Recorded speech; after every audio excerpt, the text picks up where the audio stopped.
Hey everybody, welcome back to the channel. So really excited here today. So we've got Alex Rudd with Alex Rudd Fishing on YouTube. If you haven't checked out his channel, please do so after the podcast here. We're going to bring him on here in just a second. But before, having trouble. Uh-oh. What's going on there? It's showing us on there, right? This is YouTube. That's YouTube. Well, because what's a stream with us without some kind of technical issues? Love it. What do I got to do for it, good peddler? Yeah.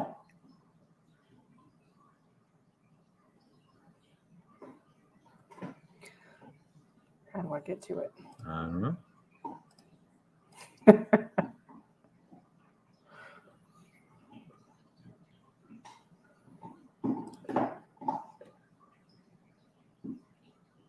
We're trying to get Facebook figured out here. Hey Scott, appreciate you joining us, brother. We were just joking. What is a show on this channel without some kind of technical issues? We just got the dreaded red exclamation marks on Facebook. So just want to make sure everyone there is able to join us. Facebook's in. Possible stream is ended or deleted on Facebook. We'll try to let you know. So please check Facebook to ensure the stream looks okay. All right, so we're gonna go. Let's end. Not yet. Hey, Photo, what's going on, buddy? Yeah, we're trying to resolve an issue here just real quick on Facebook's end. It's showing we're not streaming on Facebook, and just wanted to make sure all of our FB people are ready to go here. The good news is you can see us and you can hear us. So that's kind of half the battle, right? Stop live video.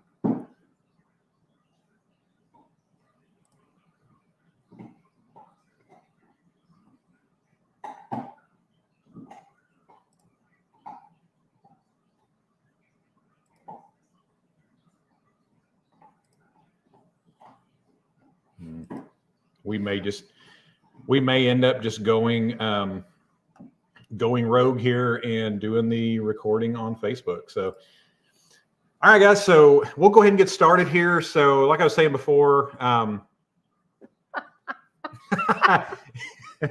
yeah. So anyways, guys, I'm gonna go ahead and bring Alex on. Appreciate you being with us. Before we get into it, if you would, I'm gonna do the standard YouTube mumbo jumbo. Please like the video, get us out there to a broader audience. If you're not liking it for me, definitely like it for our guest here. Really excited to have him on. I'm gonna go ahead and bring him on. What's going on, man? Oh, nothing much. Listen.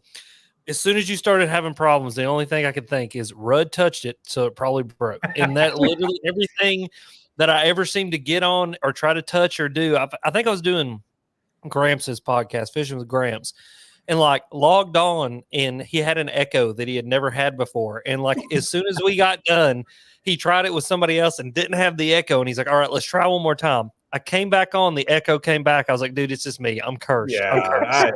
there's no telling. Yeah, there's no telling. Like I said, as soon as it literally everything was fine. As soon as we went live, I get the red exclamation mark. So I do the recordings also. So I'll just have to post that up there. No worries. But I remember I did Wendell Fishing's podcast the second time here, and for once it wasn't on my end. Yeah. He was having all kinds of video issues, and he would just disappear. So it'd go from him asking me a question or us interacting, and all of a sudden it's just my picture on the screen. And I'm like, okay, well, I guess this is my show now. So that's right. I'm the captain now. So, man, we'll get right into it. So tell us a little bit, like, how did you start? Obviously, most of us have fished since we were kids. Have you always fished? And what got you into the YouTube thing? Yeah. That's a you want the long short version, or the short long version? Yes. Yeah. I like that answer because I like to talk. All right. So no, for real. My dad got me into fishing. I've been fishing my whole entire life. I mean, I've been fishing since before I could even remember what fishing was, right? As soon as I was big up enough to walk around and hold a rod and reel, my dad had me out on the boat and, was fishing. And my dad, he was like, a consummate outdoorsman. Like he did it all. Like if you could hunt for it, fish for it, shoot it, shoot it with a bow, a gun, a muzzle loader, a shotgun. Like he wanted to go do it, but he always had like a love for fishing over everything. And so, when it got time to like pick one thing to do instead of 50 things to do, Dad picked fishing, and fishing's always been the thing for us. And it's always been that way for me too. Like even when I was a kid, one of my favorite memories is I was standing in the outfield playing not T-ball, but it was like, kids ball, whatever you want to call it, like little kids ball. And I walked over to the dugout and I looked at Dad and I said, "Hey, Dad, are they eating a spook today?" And he goes, "Yeah, son, they probably are." I said, "Do I have to play baseball anymore?" And he said, "Well, you're going to finish out this season, but then after this, we can just go fishing." And so it's one of those things. It's fishing's always been on the mind. And so that's how I got into fishing, man. It's just something we've always done. I love the outdoors and I love being outside, not only fishing when I was a kid, but I was lucky enough to grow up on quite a bit of land, and we had a creek in the backyard. And so we were always out there knee deep in the water, catching crawdads, catching salamanders, catching snakes. I chased my mom around the yard with a snake when I was a kid. It was great. And so all of those things kind of culminated into the kind of catalyst that was YouTube, right? Now, my getting into YouTube really wasn't like driven by any YouTube fishing stuff that was going on at the time. Yeah. All of mine was driven by two things, and these are really funny and people always laugh. Number one was freestyle motocross, and the second one was Steve Irwin. No joke. Two wildly different things, but two things that got me into it. And so like when I wanted to start posting content on YouTube, the first kind of content that I really wanted to post was like, just these fishing montages, where it's like hook set to like punk rock music. And it's because one of the things that a bunch of me and my buddies were into at that time and I was into was kind of that counterculture, freestyle motocross that was going on in like the early 2000s in the desert. You know what I mean? And like there's dudes out there that, they're like professional motocross guys, but then they'll go take their dirt bikes and go like do backflips off a dune somewhere and like put punk rock music over it. And so it's like, I want to make videos like that, but in the fishing world. And so that's what I did. Some of my first videos, which unfortunately YouTube like took a bunch of them down because they had, like music on them. And like I've lost a lot of those videos and it sucks so bad because I want them back. But are literally just rock montages that I came up with, like just wanting to make stuff cool. You know what I mean? Like cool transitions and cool stuff like that. Well, I was posting videos. I had a couple videos that did well. I wouldn't say like they blew up, but they got like 1,000 views a piece. And I was like, oh my God, I'm the most famous man in history. Yeah. It's, in your mind at that time, it's like the coolest thing ever. And so I thought, this is really cool. And I really like this as a hobby. And I want to continue to do this. But at that time, I was kind of starting to transition, out of working at the hospital. I worked at a hospital for 6 years directly out of high school. I was starting to transition, like going back to college because I was a non-traditional student going back to college. And I was starting to, kind of go after one of my other passions in life, which is education and getting my education degree. And I thought, well, I want to start like putting videos online of me, like teaching people about fishing as well. And just kind of talking about what I know. And Alex Red Fishing just started to grow and it started to get bigger and bigger. And it was one of those things, at no point did I ever think like, oh, I can make money doing this. It's just really fun and I like doing it. And then I was introduced to Rick Patry, who at that time owned Lucky Tackle Box. And Rick was the first person to ever reach out to me. And he was like, hey, man, I want to give you a box of lures and I want you to open them up once a month on YouTube. And I was like, the big time right there. Yeah. I was like, oh, dude, this is cool. Yeah. I was like, the coolest crap ever. You know what I mean? I was like, yeah, I'll take your box of lures, whatever. Yeah. And so that kind of grew. And then me and Rick's relationship grew. And he said, hey, I want you to come to iCast. And I'm like, well, what the hell is an iCast? And he's like, well, it's this big trade show. It's a convention. I was like, okay, I'll come. So I went down there. And what was really fortunate about that trip is it was right before the just kind of explosion that was YouTube in like 2017, 16, 17, that time frame. And I was down there with all the giant YouTube guys now. And, they said, you need to get your channel monetized. And I was like, well, what is a monetize? And they're like, you can make money on YouTube. And it was at that moment that I realized, like, I can make money on YouTube. I can make money fishing. That my mindset completely shifted about how I viewed what I was doing on YouTube. And it Yeah. did shift away from like this passion and this love of wanting to create cool content. But it started to shift into this passion of I can take this passion that I have and love so much and I can turn it into like a job and make like Yeah. real money, because I was starting to see some of these dudes make like real money. You know, I mean, Yeah. they were paying our house payments with YouTube, and I thought I can do that. And so from that moment forward, I was going to do everything that I could and everything that it took to make YouTube my full-time job, while also still getting my degree, getting the education that I needed. So I had my backup plan, you know, and do everything that I needed to do. And so, man, I went after it. And during that time as well, kind of going to the Steve Irwin thing, my channel started to shift, even like, you know, kind of away from the whole, like, I want to make these cool edits, to I want to educate people, and I want to make what I used to love watching on TV, which was Steve Irwin go on these adventures. You know what I mean? And like, I was like, that's what I want Alex Rudd Fishing to be. I want it to be a place where people can come and be entertained and watch this really cool adventure while also being able to learn a little something or take something away from what I'm doing. And that's kind of what Alex Rudd Fishing is now. But like I said, you know, at that time, it was just, what do I got to do? And literally, man, I did everything that I could possibly do to make it work. And it wasn't until 3 years ago now that I went full time 3 years ago. This will be my third full year full time. And dude, I just work 90, 100 hours a week, stay up late, edit until 1 or 2 o'clock in the morning, get up and go to work, get after it, and just go and go and go. Yeah. And I built awesome relationships with people in the fishing industry, awesome relationships with companies, awesome relationships.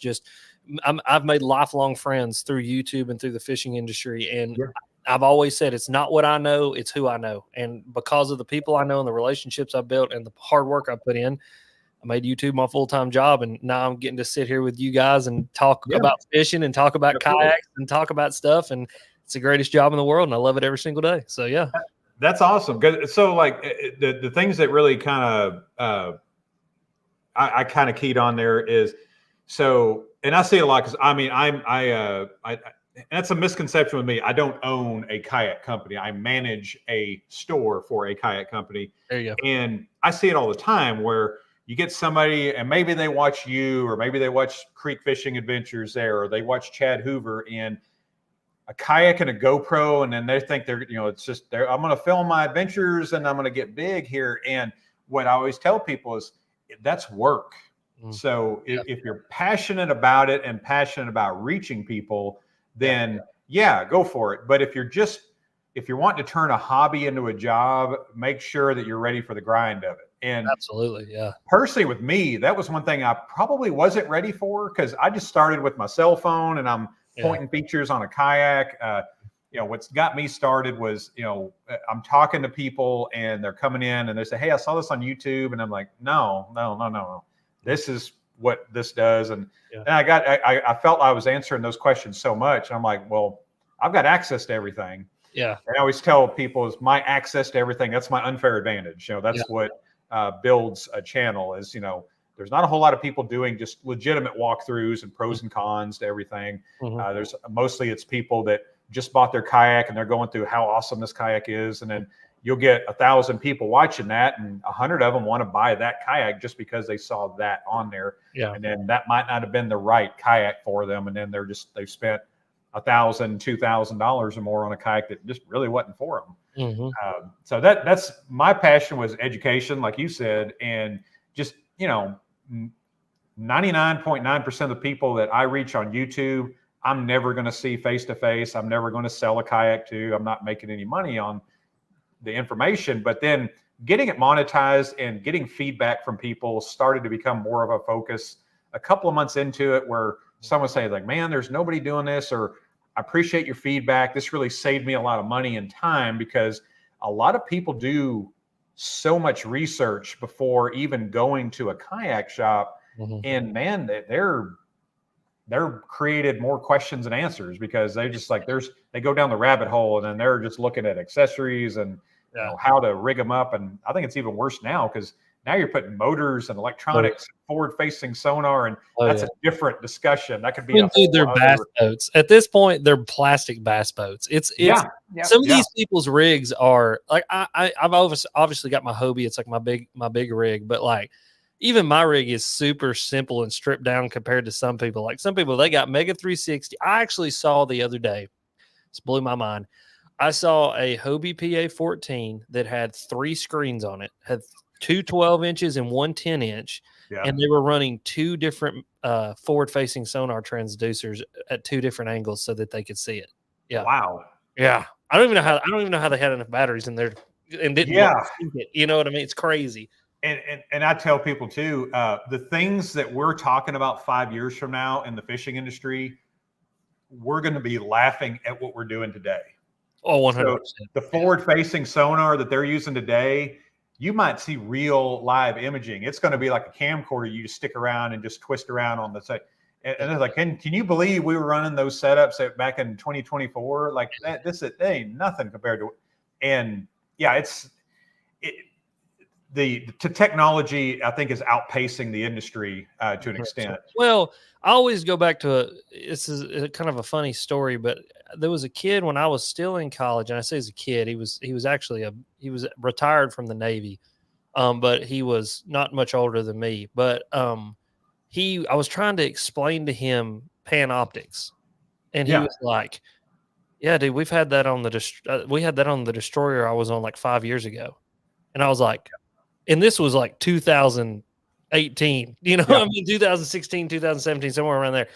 And I was like, oh, I don't feel very cool anymore. And he's like, yeah, and ours could shoot out like on 1.5 miles and we could see like whales swimming around. And I was like, oh, okay. It's like, and so then it made me think like, oh, so all it is like Garmin's just got to take the technology and make it this big instead of that big. And I'm like, and you're right, dude. I really think that I think what even's good and more accelerated, and where I am super curious as to how it's going to apply to us is even AI. Like, how is AI going to affect fishing? Because ultimately, it's going to affect fishing in some way. Yeah, I don't know if it'll be as big as an existential as like everything else, but like, there's going to be something about your unit or something on your phone or something that you'll be able to type in the conditions or whatever, and it'll be like, well, based on that, let me suggest these 5 baits in these 5 locations, and you just go there and you go fishing, Siri, find largemouth bass. Yeah. Honestly, it wouldn't surprise me if it's already there. We just probably don't know how to use it yet. 100%. Somebody with the money and the know-how is watching this, hopefully, and they're 100% working it up. Like I saw a video the other day. They held up 2 phones with Chat GPT and like had them talk to each other, and they were going back and forth. And it like devolved into quantum mechanics in like 10 seconds. Wow. It's like, hey, how are you? Oh, I'm good. How are you? Like, what's your job? Oh, my job's to answer questions. My job is too. You want to talk about quantum mechanics? And then here it went. And it's like, I'm sitting there going, yeah, we're cooked. We're cooked. We're done. This is it. This is the rise of Skynet right Terminator here. 2. Yeah. Like, there it is. Yeah. The Samsung Galaxy becomes self-aware in, July 17th, 2024. Yes. That's it. And now fishing got me into kayaking. Yes. And it's very, I would say I'm reversed by most. I mean, I feel like most people got into it because of that, but I wasn't someone that paddled since day one. I had oars, for a long time, but yeah, fishing got me into it. And obviously working in the paddle sports industry got me even more into it. Yeah. But man, I always tell people, because most people are kind of on the outside looking in on the forward facing sonar, and they go, well, is it really worth it? Is it really worth doing that? And I tell people, and again, I'm no expert on it, but it's not going to make an inexperienced or novice fisherman great. It's going to make a really good one even better, though. Because you got to know what you're looking at. Yeah, I definitely don't disagree with that statement. I mean, here's the deal. I've got it on my boat. So, I do the kayak and the boat thing. In the kayak for a while, I actually burnt my trolling motor up the other day. That was a funny story. We'll get into that. But anyway, but I have it on the boat, and I used it twice this year. Yeah. And in on one of those instances, I effectively caught fish that I wouldn't have caught otherwise. Yeah. And it was one of those deals. I found them deep. I found them sitting. I literally panned. It was a total accident. Like I'm out there looking and just kind of looking, and I pan and I see 4 of them sitting on the bottom, and I toss a Berkeley finisher over there and twitch it once, and they all just come off the bottom and start eating it. And I ended up catching a bunch of them. But then outside of that, like I haven't put in the time or the effort to really learn it well enough to make it like a super effective tool for me. Yeah. I would much rather be on the bank flipping and, throwing big swim baits and doing the kind of stuff that I like to do. And that's where I want to go catch fish. And ultimately, me and John was actually talking about this the other day. I think ultimately when it really comes down to the like brass tacks of it is just go fishing, because John Cox has been hyperly successful in an aluminum boat in less than 5 foot of water, and he can still win tournaments just like he did before and still hasn't put forward-facing sonar on his boat, where a guy like Justin Hamner, on the other hand, loves to use his forward-facing sonar and loves to fish a jerkbait, and so he's learned to use the tool that's going to help him to fish and just go fishing how he wants and catch fish. And all that being said, this is one of those like cans of worms, right? You could literally pop the top off of it and go down the rabbit hole. I mean, this could be a whole podcast unto itself. I think the most interesting thing for me is going to be 10 years from now. Yes. And the reason it's going to be the most interesting thing for me is where's the technology going to be, just like you were saying, that I think we're going to be laughing at what we're using today. The second thing that concerns me, and this really is a concern, is what is the overall effect of this tool on our fisheries? Yeah. There's a lot of people who are saying there's none. There's people who are saying there's some. There's people who are saying there's a ton.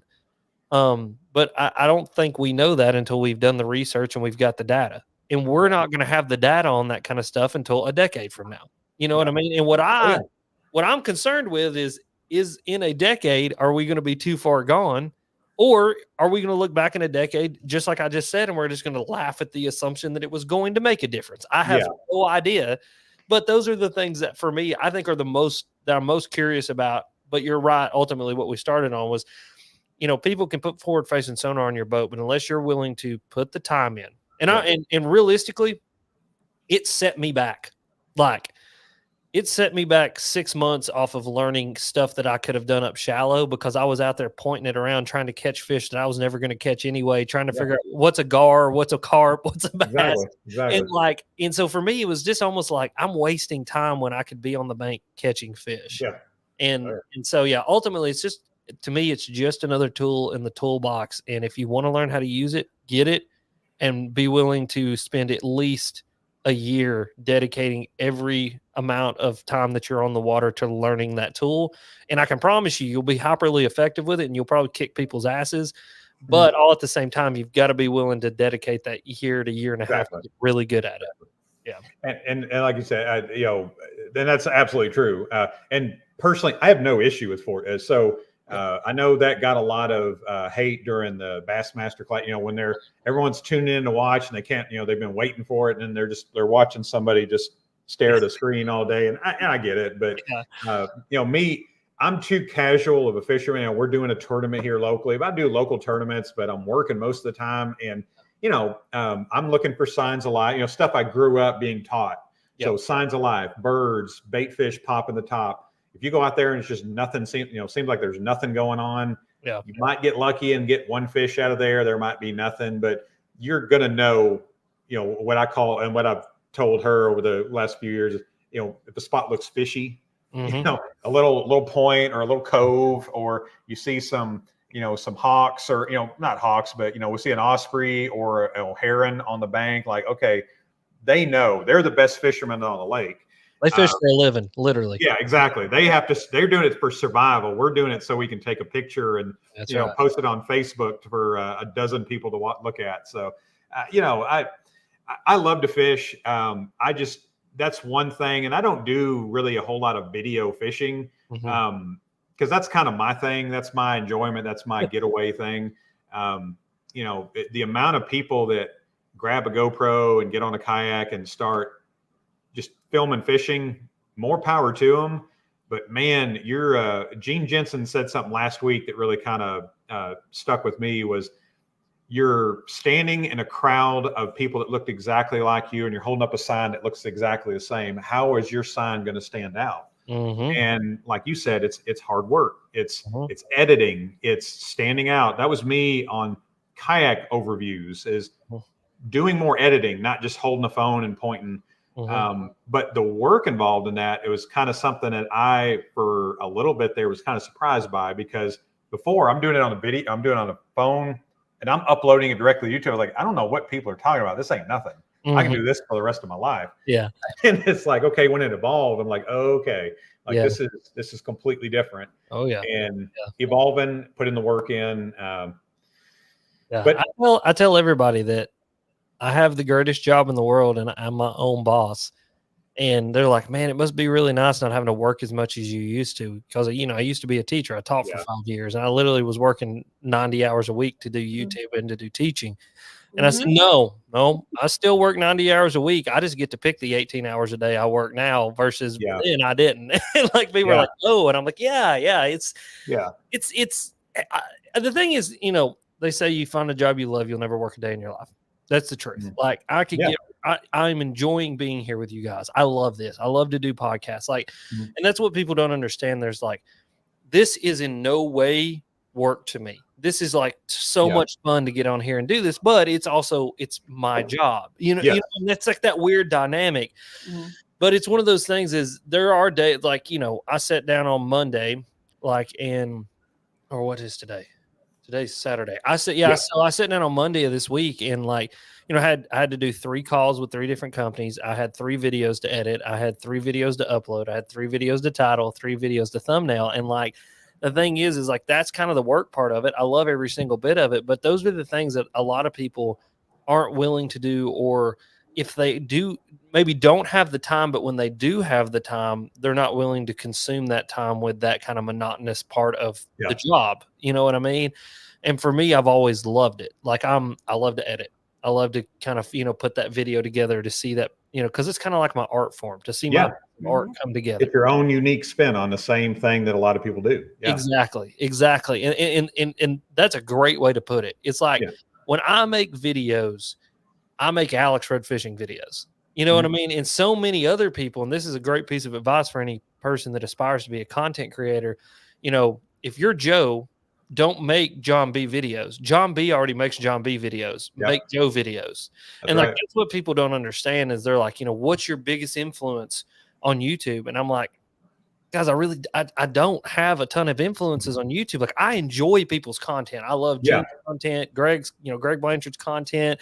I love Ben Nowak's content, Serious Anglers. I actually watched some of your guys' content as well. I love it. Like I've actually watched the content before. Yeah. And so it's like, I like to consume the content, but like, I would never look at Bailey and go, I need to make a video like that because I can't make that video because I'm not Bailey. And now I may take ideas and go like, actually, that's a really good idea. And I'm going to put my spin on that. Put your spin on it. Yeah. Yeah. But it's like, I think that's just such a huge thing for people. If you want to get into content creation, is understand you are your own unique human. Go be your own unique human, because everybody has an audience out there. And if you think you're the weirdest person in the world, I can promise you there's 100,000 weirdos just like you out there that want to watch you be weird. You know what I mean? And it's awesome. It's cool. And it's cool to build the community and to build my own thing, because ultimately it is mine. And that's really cool, like thing to be able to say is like, I've built this and it's mine, and these people actually enjoy what I do, and it's cool. It's the coolest job in the world. Again, I'll just keep saying that. It's the coolest job in the world. I love it. It's interesting. So like, no, she's actually a teacher. So I was going to say that the interesting thing about all 3 of us really is that it all comes from an educational want and desire. Yeah. What grade do you teach? I actually teach college. I teach biology. I'm anatomy and physiology and microbiology teacher, working on my doctorate right now in education. Ooh, I sell plastic boats. She's smart. She's like they're smart, and then they're smart, and like yeah. Well, I taught elementary school, so there you go. Oh man, I tell you what, I don't know what's harder though. Yeah, Go ahead. I'm sorry. They are both difficult in their own right. Oh yeah, I'm sure because I can promise you in college I was probably more of an asshole than some of my second graders were too. At least my second graders walk up and go, Yeah. I love you, Mr. Rudd. And I'm like, I love you too. You're so sweet. I bet your college students don't do that very often. Yeah. So No, we don't get that as much. yes. She was warned about me. Yes. Yeah. Yeah. I actually I had her before we even knew each other or talked. I passed through her class. I actually went into healthcare too, which is interesting when you say that. You said you worked at the hospital. What'd you do at the hospital? So I was an EKG tech, and I was also part of the code team and EMT certified when I worked at the hospital. I did that for 6 years. Yeah. Gene Jensen was a rad tech. Yeah. And that's then crazy. I worked in ICU. I was again, I was going through nursing school. Thought that's what I wanted to be when I grew up. About 5 or 6 years ago. Yeah. And I wanted something portable. I wanted something. I worked in manufacturing, leadership, supervising, and that's always been a passion of mine. My degree is in business management, and But then I went into the healthcare field. This is pre-COVID, so I wasn't a part of the whole madness there. But I took a severe pay cut for it, and really kind of got to the point where I was like, okay, is the juice really worth the squeeze, or is this what I'm passionate about? Is this what I want to do for the next 20 or 30 years? And I kind of had I just took a good hard look at myself, and man, the people I worked with and nurses and EMTs, and like I said, they're heroes. But working in ICU, like the things you get, I'm always amazed what you get used to. So like you said, the code team, my first night, we had somebody code. Oh, fun. And like, I'm just like, and by there you got telemetry units everywhere, and you kind of know, they kind of know. I was like, okay, this one might be like, like I'm still learning where stuff goes. Like you're telling me, and of course I'm one of the only me and 2 other dudes working in there, and I'm the strong one. So like you're going to be doing some chest compressions tonight, Andy. I'm like, okay, Oh, dude, that's what I tell people all the time. Like it was, I hated the job.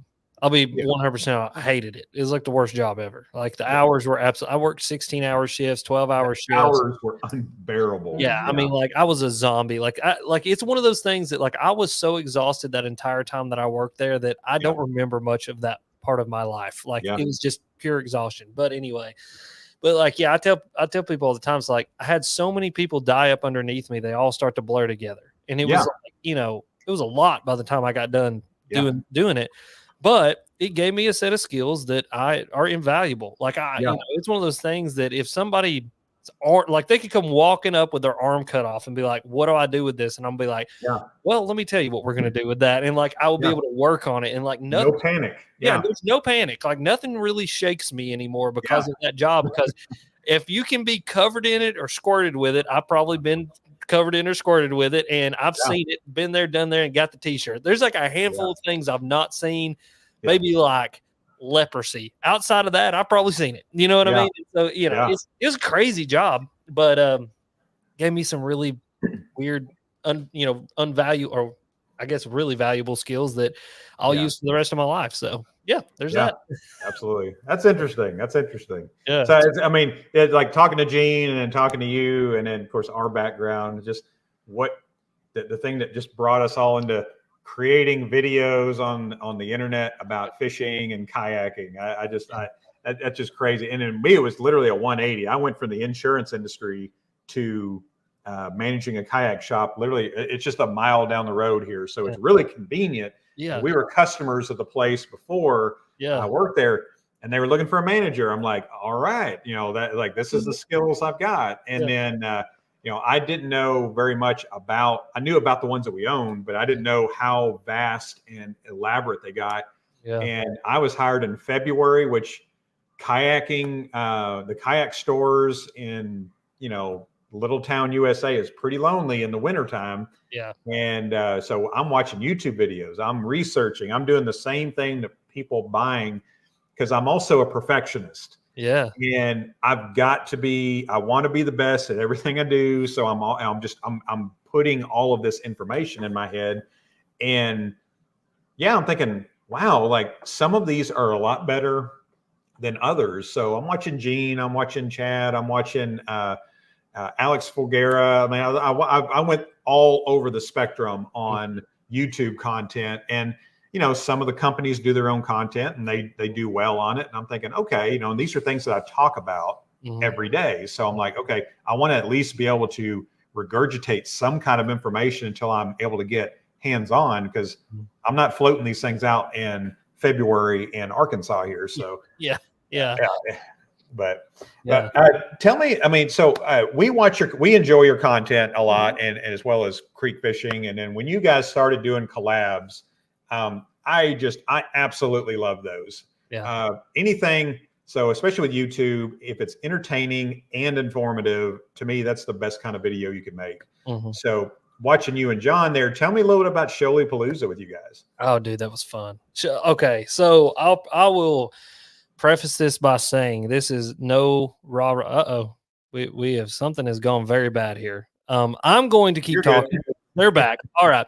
I'm going to preface this by saying this is no rah bullshit. That was the funnest kayak tournament that I have ever participated in ever. And Drew did a phenomenal job of just building that kayak tournament out and making it into something that for me, again, was the funnest kayak tournament that I've ever participated in. And it just the structure of it, the way that everybody was so excited about it, the way that the town was into it. I mean, like, people were so excited about it. And this is kind of a testament to how good this is going to build and be. Yeah. My mom, this is hilarious. My mom was like, I've got to come to the next one. And I'm like, okay, like, we're going to Whitehall, Michigan. And she's like, all right, well, we'll split the Airbnb and me, you, and Bethany and the dogs will go. And I'm like, okay, sounds good. And like there's something building up there, right? Like, there's something building up that is going to be an awesome, beautiful thing for the kayak world, the fishing world, paddle sports world, everything. So I just want to put that out there. But no, that tournament with me and John, we had a freaking blast, because that sets up right in me and John's wheelhouse. I mean, like, fast flowing, super shallow rivers with topwater bites and, worm bites and all the stuff we like to do. And that topwater. Oh, dude, man, it's silly. It's silly. And those shoalies are dumb, and I love them. I mean, like, the craziest part, if you've never caught a shoal bass, and for anybody that's never caught one, they will literally live with their backs sticking out of the water in the fastest moving water that you can think. Man. And so, like, if you look at something, you go, that's too shallow and the water's moving too fast. That's exactly what I think. Yeah. Yeah. Throw a lure in there and that's where they're going to be. I mean, like, so outside of, actually, the biggest one I caught was a 19 3/4. I kind of probably pushed it to 20, but it was about a 20-inch shoal bass. I actually caught it in kind of a slower pocket, but I caught it in literally 4 inches of water. Like, I don't know how I didn't see the fish sitting there. And then the rest of my fish, I literally caught them in places where I would, like, flip my worm in there, and before the worm could even hit the bottom, because the current's moving so fast, a shoal bass has already got it, and I'm like setting the hook, and literally they come directly out of the water because they have nowhere else to go except for out. And it's crazy, man. I mean, they're awesome fish. And then the whole, like, team aspect of it, me and John got to hang out, for literally 5 days and just fish and be the two creek dummies that we are and the river dummies that we are. I mean, by the end of the week, we had pump knots on our legs and cuts on our legs, and we were exhausted, so exhausted. Like, we both got up the last morning late. We were like an hour late, and we're just like riding in the truck like this. And John's like, "You okay?" And I'm like, "Yeah, I'm all right. I just want a sausage biscuit and then, like, some Diet Coke, and I'll be good." And we get to the lake and we're like, all right, let's go catch some fish. But at that first bite, like, we're jacked up again and ready to rock. Yeah, I mean, such a fun tournament. It's such a fun time. I cannot wait till Whitehall. We're leaving next week for that, and I'm going to be up there in Michigan all week, getting ready, practicing, and fishing that tournament. And I can't wait, because the one cool thing about it that I really am enjoying, I think, the most is not only, like, the family atmosphere and just the whole, like, atmosphere of, like, making a community, but is the fact that Drew kind of eliminated any convoluted rules. And so, like, the kind of stuff where you're like, man, doesn't really make sense, or like, am I going to get in trouble for doing X? If I go past this, am I going to, you know, be DQ'd and all that? Drew kind of got rid of all that. And so like, you can just show up and fish your style. And it kind of goes back to the forward facing sonar thing. Like, I don't want to do that. I like to go be in 5 foot of water or less with a, you know, swim bait and a frog and a smile on my face. Yeah. And so like, if I really believe that I can beat people doing that, then I got the full ability to go do that in like 8 different bodies of water. Or if you want to do the forward facing sonar thing, you can. And it's like, I love that. Cause like me and John literally said to each other at Shirley Palooza, he's like, do we need to look at the rules one more time? I was like, nope. He's like, really? Why? And I'm like, because Drew got rid of all the stupid stuff that we don't have to worry about anymore. We can pinch the tails. We can go up rivers. We don't really have a ton of boundaries. It's like, put your kayak in, go fishing, and see if you can beat everybody else. And that's it. Good. It's awesome. Good. I love it. And I think the kayak, just fishing in general, I think needs something like that. Yeah. And because, you know, I'm on a lot of Facebook groups. I post a little bit, but I don't do a whole lot on that. But I'll see people posting a picture of a fish, and you know, one of them in particular, and I'm not going to put them out there, but I mean, you know, they've got this large fish on the catch board, and they have a tether on the catch board, and it just went across the tail, just a little bit, just covered it up a little, but you could still see how long the fish was. The measurements all there. Again, he got DQ'd, and it was his PB bass. And I'm like, you know, I understand having the mouth open, the deduction, that's fine. You know, but little things like that, and that's what keeps me casually doing it. So, because if I took it seriously and just, and I see it all the time, we have locally in North Arkansas, we have some really, really great kayak fishing groups. Mm-hmm. There's also some groups out there that I've seen that really kind of do the opposite. They take themselves maybe a little too seriously, or get very cliquish, like, you know, and it's turning into kind of the boating community. Mm-hmm. As to where kayak fishing, in my opinion, is best when it's community based.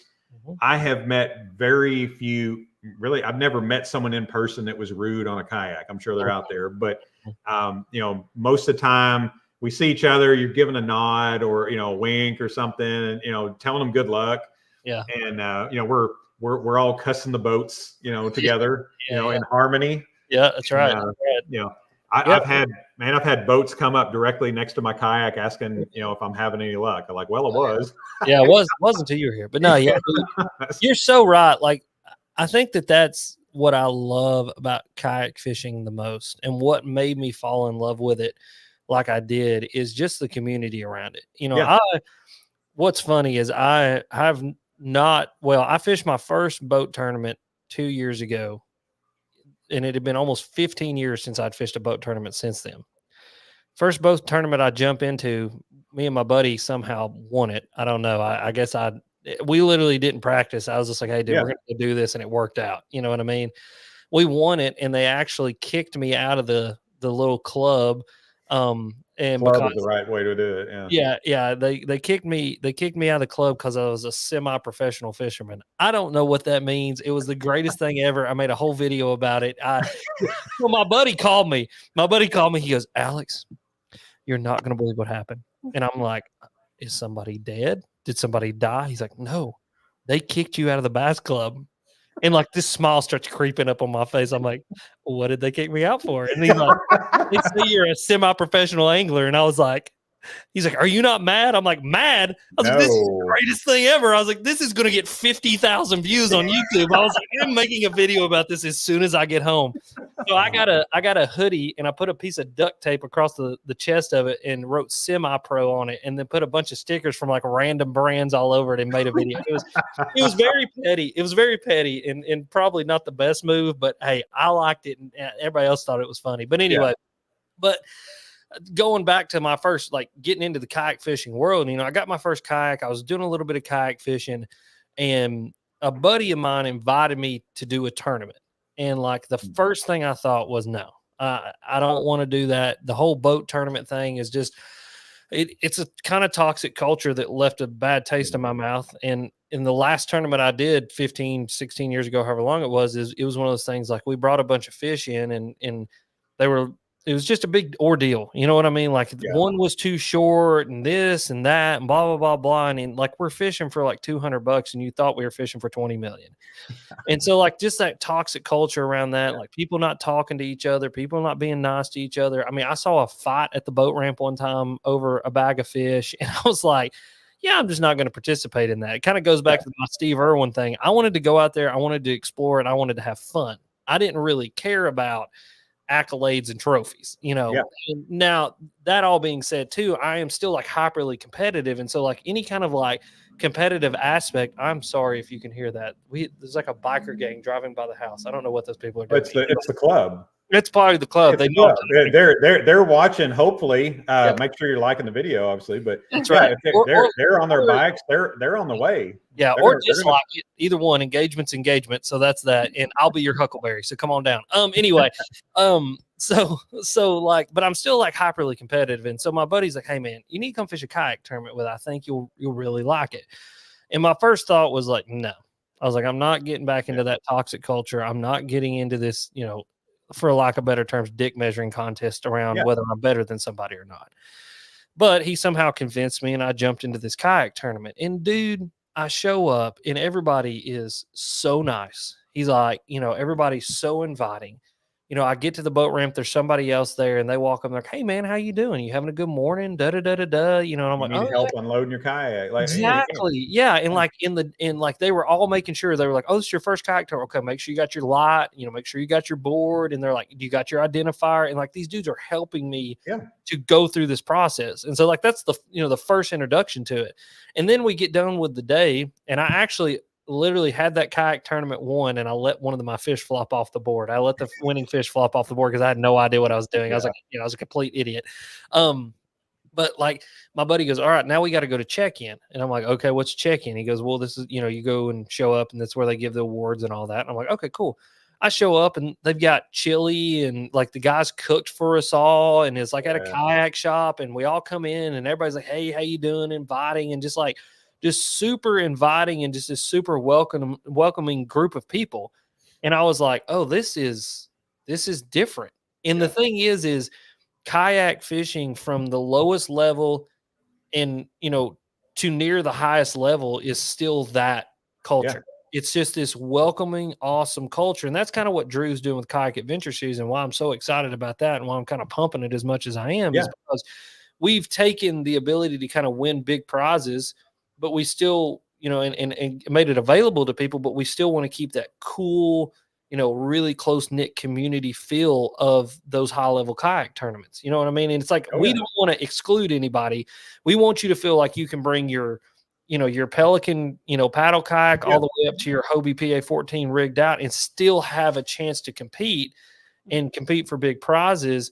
And not feel like, that it's like the pro level of kayak fishing. It's pro level payouts. It's pro level event with just the normal run of the mill angler that can come and participate. Yeah. And a semi-pro fisherman like yourself can join in as well, right? Exactly. And you need to remember that, Alex. Rhodes.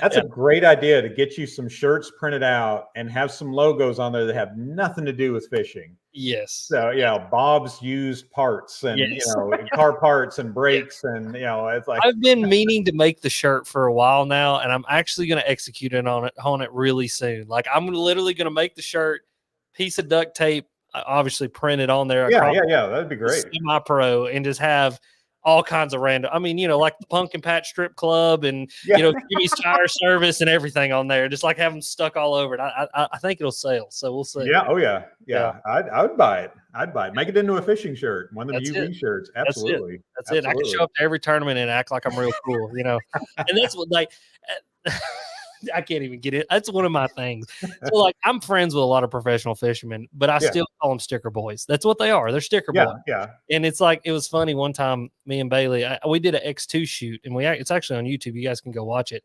But we're down with X2, and it's pros versus Joes, right? Pros versus the normal guys. Mm-hmm. So Hunter Shyrock is following us around, like commentating on us fishing. Well, he's like trying to razz us. And he goes, what are you boys so shallow for? And I was like, because there's fish up here. He goes, there ain't no fish this shallow. I go, Bailey, throw over that patch of reeds right there. Bailey throws over and catches a 4-pounder in like 6 inches of water out of this patch of reeds. I turn around, it's like, listen here, you bunch of sticker boys. Don't you ever tell two kayak fishermen we're fishing too shallow. I'm like, shut up and leave us alone. You know what I mean? And so, yeah, sticker boys. That's what I call pro fishermen. I gotta razz them a little bit. My thing here lately is night fishing. Oh, I don't know why I've never done that.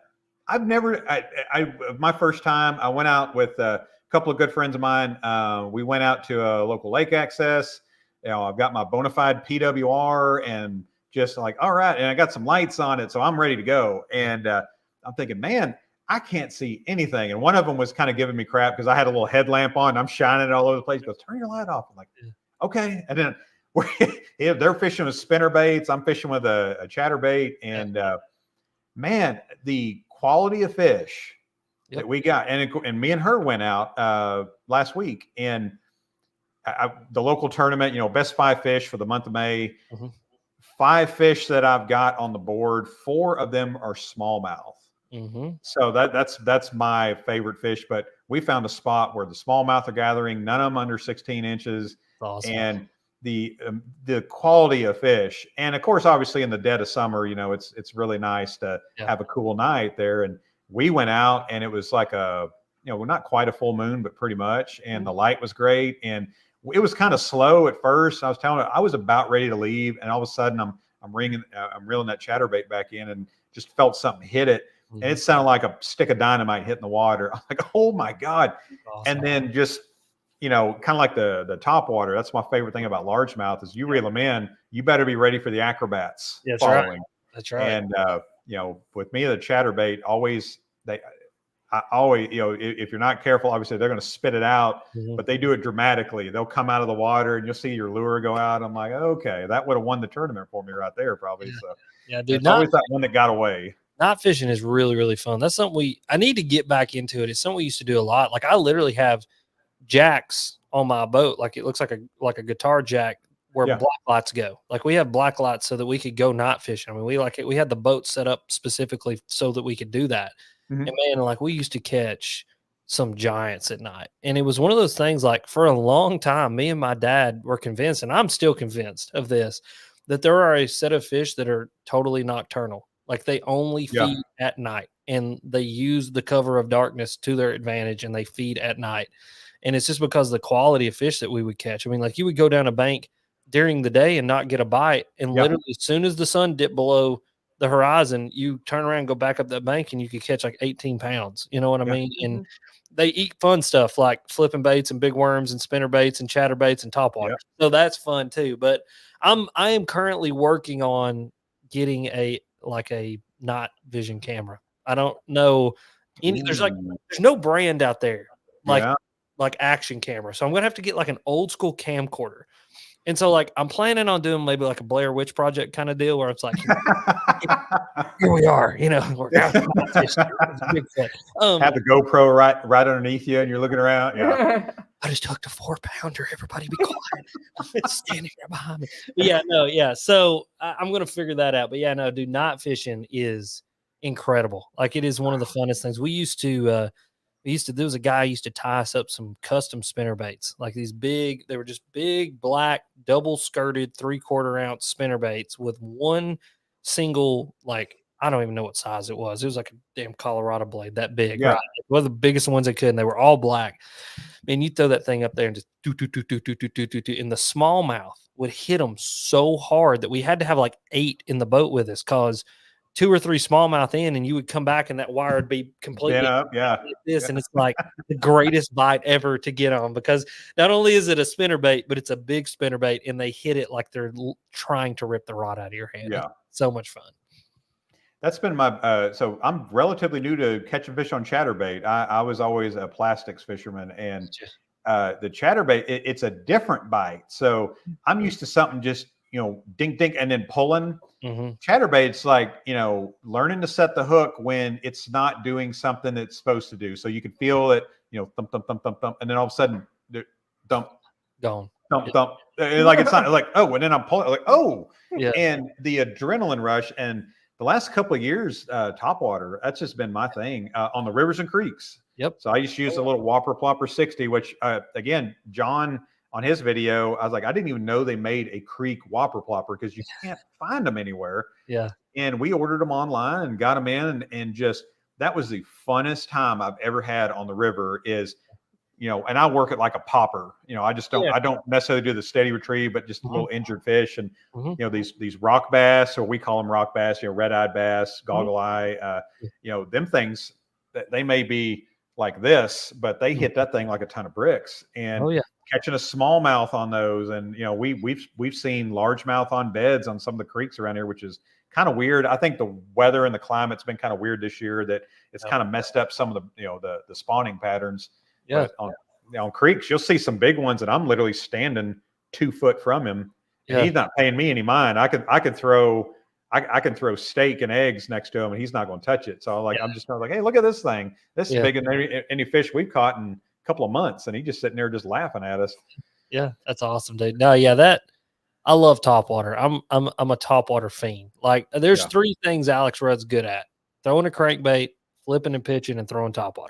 I can vouch for those 3 things. Everything else, I'm subpar at best. But like those 3 things, I can catch fish doing that. But I will tell you this: don't be afraid to throw the big whopper plopper or Chapo. I'm a Chapo guy. I mean, because I mean, Chapo's just, not only, I work with Berkeley, so put that out there. But no rah-rah bullshit. Chapo is by far built way better than a whopper plopper, because I was throwing whopper ploppers before whopper ploppers were cool. And like, there was 10,000 things that I didn't like about them, and like we would adjust and put lead strips on them, and like the Chapo fixed all of that. And so just putting that out there. But anyway, dude, that big 120 size Chapo, you would think way too big, way too loud, bass aren't going to eat it. I have caught more small bass as well as quality bass on a 120 size Chapo than any other size. Dude, and the big ones, oh my God, they will come completely unglued on that thing. And like in little creeks, like creeks where you think like a wading creek. Like John's, like what John goes and does, what John's turned me on to a lot of like those little bitty creeks. And take that 120 size Chapo and just toss that thing up there and reel it straight back. Like I'm talking and it is a complete reckoning. It is a train wreck, and it is the greatest thing ever. It's such a fun bite, dude. Don't be afraid to throw that big one. Oh, absolutely. Yeah, and throw it in trout. Even if you don't got trout, throw it in trout. We got trout. We got trout everywhere. And then throw trout. There's something about the trout. Like bone is great, obviously. Chrome is great, but like trout, even in places that doesn't have trout, I don't know what it is, but they seem to eat it harder than any other color. It's the weirdest thing. I don't know if it's something about like just the depth of the coloration, or maybe it's something, I don't know. There's a couple of us that fish around me have figured that out. Like trout is the color. It's weird. Interesting. Yeah. I'm going to ask you a question, because this is just one of the ones that I usually ask. What are your favorite 2 types of fish to catch? Favorite 2 types of fish to catch. Yeah. So if AI takes over and Alex Rudd can only find 2 fish to fish, what are you hoping for? Well, a bass. First of all, I'm a bass angler, so I love all my little largemouths and my smallmouths and spots, and just recently, shoal bass. If you've not done that, I would highly suggest it. The second one is probably this is hard for me because it's something that I don't get to do very often, but when I get to do it, every time I'm on the water, I'm like, I would give up bass fishing for this, and that's a redfish. Yeah. You're not I was expecting it. And I think she was too. Yep. Yeah. It's one of those things. It's like, it's what I love. It's shallow water, push poling around in these little creeks and stuff, and these little channels, back in these backwaters in the sawgrass. And here they come swimming down the bank, and you pitch something in front of them, and it's like a freight train gets a hold of it. And it's just so much fun. I love it. And we were actually watching some videos of you guys doing that. And I'm sitting there, I was like, okay, I can totally see why you would totally love this. Yes. I lived in Louisiana for like 4 years. Nice. And knew about redfish. I mean, my degree was in marine and freshwater biology. We went out seining, so like we caught them with nets. But I didn't even realize like how prevalent they were there, but just when I saw how shallow they were, and you guys are literally sight fishing, I'm like, that's the coolest thing ever. Yeah. Oh, it's so much fun. It's like I'm actually going at the end of this month. We're heading down to North Carolina, not specifically for the redfish, but my good buddy Mr. Judson Brock, who's the guide who I went with. I hit him up. I was like, "Hey, dude, I'm going to be like 3 hours away, but I'm willing to drive 3 hours to come see you." And he's like, "All right, I blocked off a day for you. Come on up." And I'm like, "Yes, redfish. We get to go do it." Yeah, it's stupid fun, and they eat topwaters too, which is cool. Like that's the funnest thing is like you go on an all-day trip, and like you can catch them on topwater in the morning, and then you go do the push pulling thing in the afternoon when the tide goes out, and like literally they come swimming by, their heads and their eyes and their tails are out of the water. Like literally they're that shallow. And the coolest part is like you see this like little sprinkle of water in front of them. Well, that's shrimp, and the shrimp are running from them, and they're just pretty much like eating shrimp and crabs or whatever else they can get their hands on.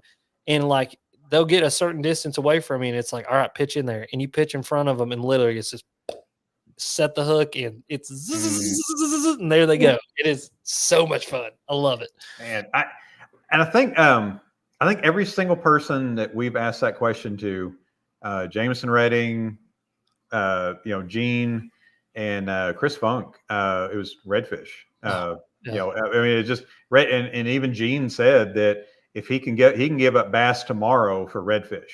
Oh yeah, I think I could give up bass tomorrow for saltwater. Period. Like the saltwater is wild, and I've got buddies who go and do it, and who live near saltwater and get to do it all the time, and just the variety of cool crap that they can catch. Within 5 minutes of their house. It's like, do you want to do speckled trout, redfish, stingrays, sharks, tarpon? Like that was one thing when we were in North Carolina, I had no idea there was tarpon there. And so like we're driving, and the guy, it was a 3-day trip. And so the first day we were there, we went after like giant redfish, like the 40 pounders that are like 50 inches long, you know. And I caught one, and it was crazy. It's the biggest fish I've ever caught in my life. But anyway, so we're driving along, and the guy who's driving the boat just like slams it into neutral. He goes, "Tarpon!" And I'm like, "What?" And they're like, "Get rods out." And I'm like, "What's going on?" And they're like, "Tarpon!" And I'm like, "Where's the tarpon?" And they're like, "Over there." And I'm like, we're casting over to this tarpon trying to get it to eat. And like the dude hooks it, and like it was crazy. Like he goes, zit, and he goes, zit, zit, zit, and come up, and it was bigger than me. And it just up, tail walking completely out of the water. Hook goes one way, it goes the other. And I'm like, "Oh man." And everybody on the boat's like, "Yeah." And I'm like, "Why are we excited?" They're like, "Because just the hook one's crazy." And I'm like, "Okay, yeah." It's awesome. You know what I mean? Just the whole, like those dudes are a different breed of angler. And I love it. You know, they're diehard, they're serious. I love the attitude around that type of fishing. Have you ever watched Navarre Kayak Fishing's channel? I watched him here. Her kayak that she fishes out of is a Hobie Lynx. Okay, kind of like a little paddleboard style with the Hobie drive in it. Yeah. This guy does it down in Florida, and he caught a sailfish off of that Lynx. Yeah.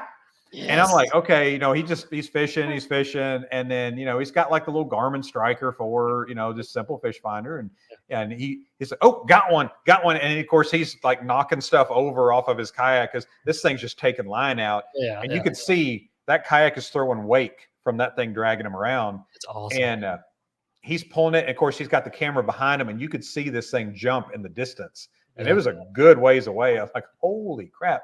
He gets that thing up on, he's got this sailfish, and he's holding it up like this, and got the sail sticking up. I mean, just huge fish.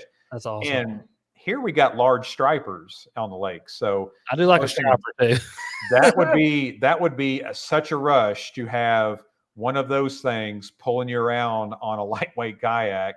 Oh yeah, just taking you for a ride. It reminds me of like Jaws, where he's dragging the barrels around, and you know you're the barrel. Yep. Like, I'm telling you, I've not hooked a big one yet, but I have caught some giant stripers. Like I've been blessed enough to catch. My biggest one's 36.5 pounds. So I've caught like some true blue big, but I've not caught a big one in the kayak yet. But I did hook about a 20 pounder and got it into the kayak. But as soon as I hooked it on a top water, it literally jerked the front end of my PA around.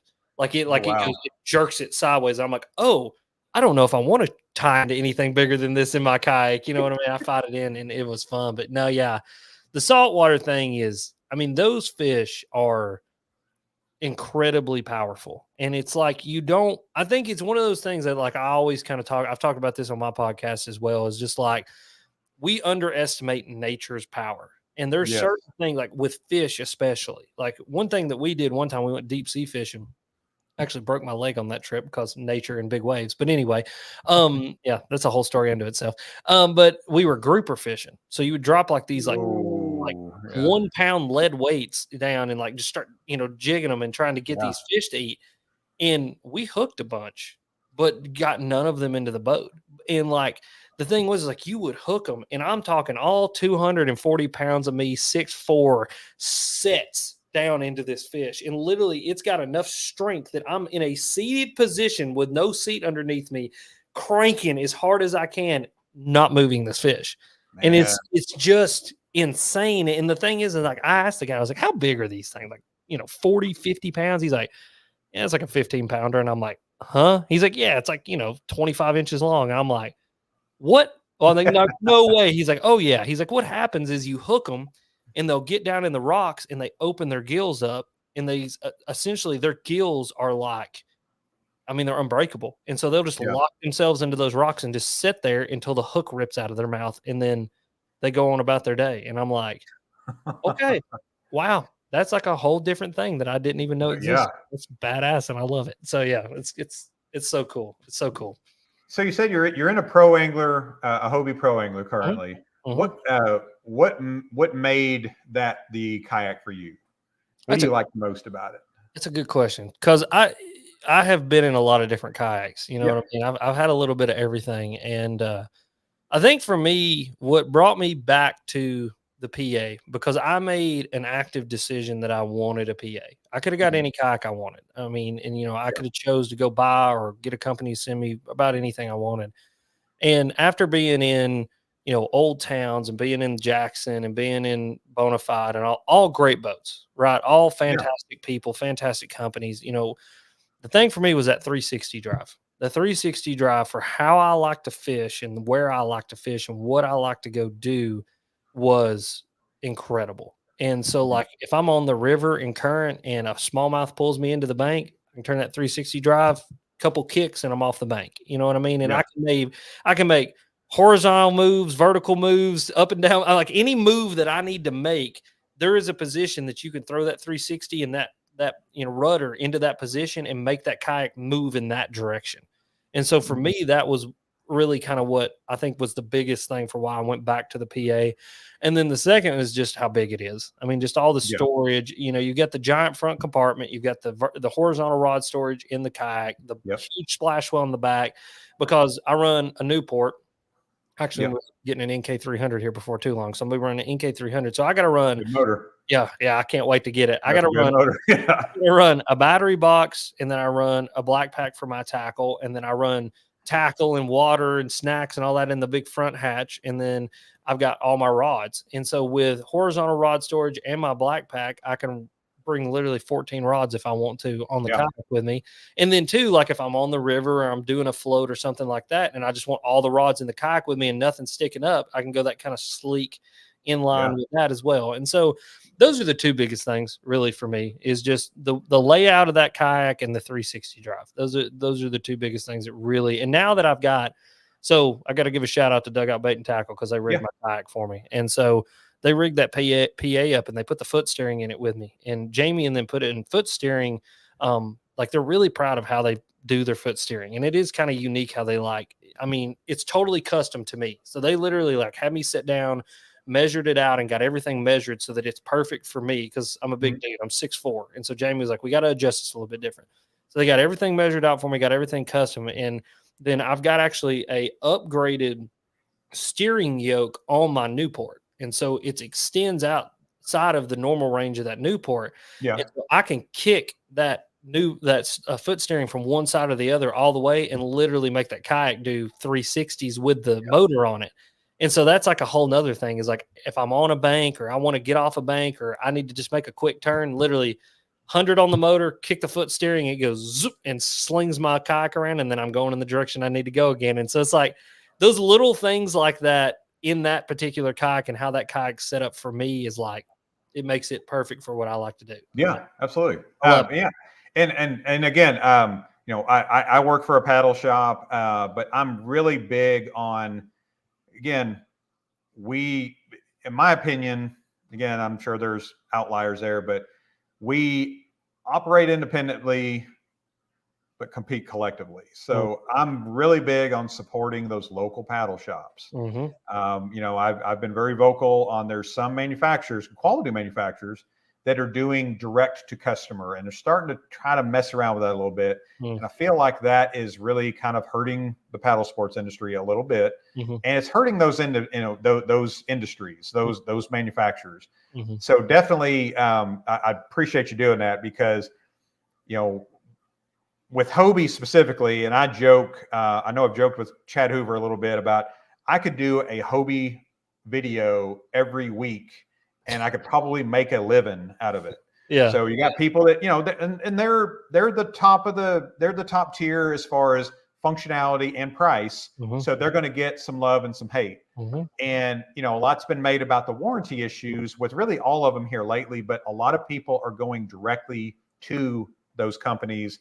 So I always tell people, and Chad made that point, which I thought was really great, is if you got a Chevy or a Ford, you're not going to Detroit for your warranty, you're going to your dealer. And that is, you know, so you being with Dugout Bait and Tackle, if you have an issue with your drive, which it happens with all of them, unfortunately, and it may not happen a lot, but when it does happen and that experience gets sour, it gets a lot of attention. And, you know, 9 times out of 10, not every time, but, you know, they're not going to a dealer or have that representation. So, because obviously if you got any problems with it, Dugout's going to take care of you. They're a dealer. They're there for a reason. They've been doing it for a while. And, you know, that's what we built our reputations on, is that service. Absolutely. And I think what's really cool is, like, Jamie has a really good relationship with Hobie. You know what I mean? And it's because he's been selling Hobies for a long time. And I think that's what you get with paddle shops. Is there certain paddle shops that sell more of one brand or the other, whatever it may be? I know, like, around here, the couple paddle shops we have, like, they sell a lot of, I think they're Jacksons, but it's because they're more of like a actual paddle sports, not paddle sports fishing. You know what I mean? Like, they're doing like white water, you know, like the guys that actually know what they're doing, not dummies like me. Around, you know what I mean? And so, like, but like, that's their thing, and that's like their shtick, and they're really good friends with those guys, and like have good relationships. And like I said at the beginning of this, it's not what you know, it's who you know. And that's why, you know, I originally reached out to Steve Owens, and I was like, hey, I want a Hobie. And he's like, all right, well, then let me get you with Jamie. Let me get you with Dugout, and we'll get you hooked up, you know? And so it's like, that was the relationship. And that's a really cool relationship, because like you said, I'm not going to go directly to Hobie for my warranty. I'm going to go to Jamie, you know, and I'm going to be like, Jamie, this broken needs to be fixed. And, you know, that's the thing, is stuff will break. And that's what I tell people all the time. Like, when I went back to the Hobie, they're like, oh, this is going to break and that's going to break. And I'm like, listen, I'm sure it probably will, because guess what? I'm out there 40 hours a week beating the absolute crap out of everything. If something is going to break, it's going to break around Alex Rudd. And so, it probably will break, and we'll get it fixed and it'll be okay. You know, it's like my trolling motor. I burn my trolling motor up on my boat. It's nothing against Minn Kota. Minn Kota makes a fantastic product. It's just, I had a freak accident with my trolling motor, and they're like, yeah, we're good. We'll send you a new one. No big deal. And if you're not a person who has a relationship with Minn Kota, they're going to be like, yeah, sure, we'll send you all the parts to fix that. You know what I mean? Like, those are the things that, I don't know. I think the internet has done a really good job of obviously informing people and giving everybody the information that they need. But it's also gave a lot of people a voice that may not need a voice. And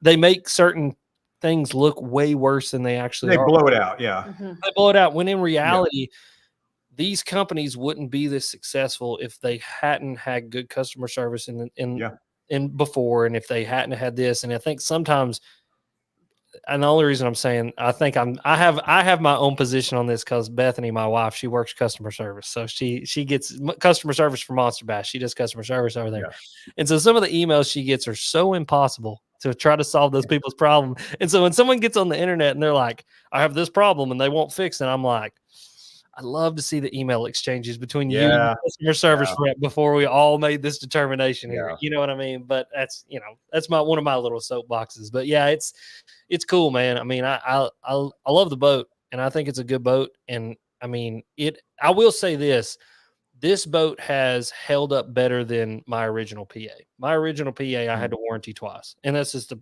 fact of the matter. Yeah. The whole form in one of the scuppers, and then I had a whole form under my seat where my seat went down.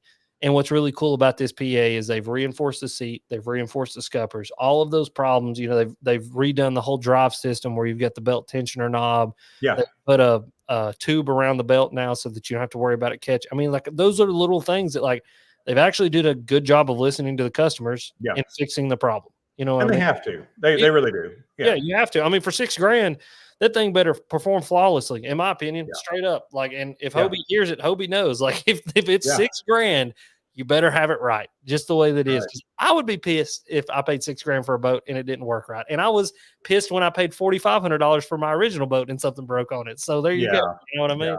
Yeah. And I was in a Pro Angler 14 last year. Now I use the 180 drive just because I'm demoing it for the store, and while they tell me they're cool about me demoing stuff, so but I'm still like, it's not my kayak, so I'm not gonna, you're not gonna see me coming at full speed, going it up on the ramp, grinding it up on there. But I'm still gonna use it. I'm gonna get it dirty. I'm gonna get it slimy, and but. Yeah, I mean, the things that I see online, and it's a good source of people to voice their problems, but 9 times out of 10, again, there's always that outlier, of course, but if it's under warranty, I have never, ever had Hobie not warranty something that was under warranty. Mm-hmm. And it's not usually a long conversation with them. It's usually, okay, we're going to get, the drive is in the mail, we'll get it to you, communicate with the customer. We had a customer that was with a large online retailer, and it was a Hobie 360, and the hull needed to be warrantied, and they just didn't want to help him out. And I told him, I was like, he had a paddle shop that he dealt with where he lived at originally, and then he communicated with them, and then they communicated with their rep at Hobie, and then Hobie communicated to the retailer that was close to him now, because they had again, it's a large company that ships online, that kind of thing, but they didn't sell them the kayak. They didn't really want to help them out. And I told them, I was like, it doesn't cost them a dime. Like, Hobie fits the dime. We're not paying shipping for them to ship the warranty holes. And so he finally got his warranty, and he brought it to us. We did the trade, but he was just astonished at how greatly we were treating him. I'm like, you're spending some money here. Like, we're,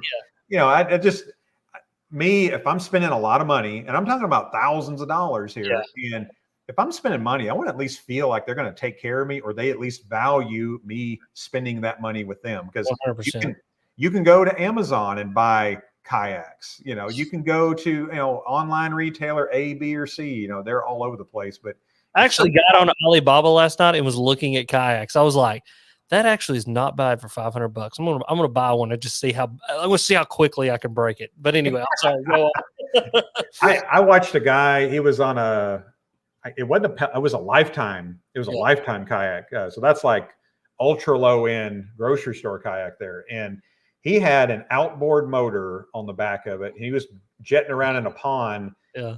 And like, he had cut out the tank well to run all of this stuff in there. I'm like, so he was doing it as a joke. Yeah. But I'm sitting there thinking, man, somebody's going to watch this video. It's like, well, shoot, we can do that.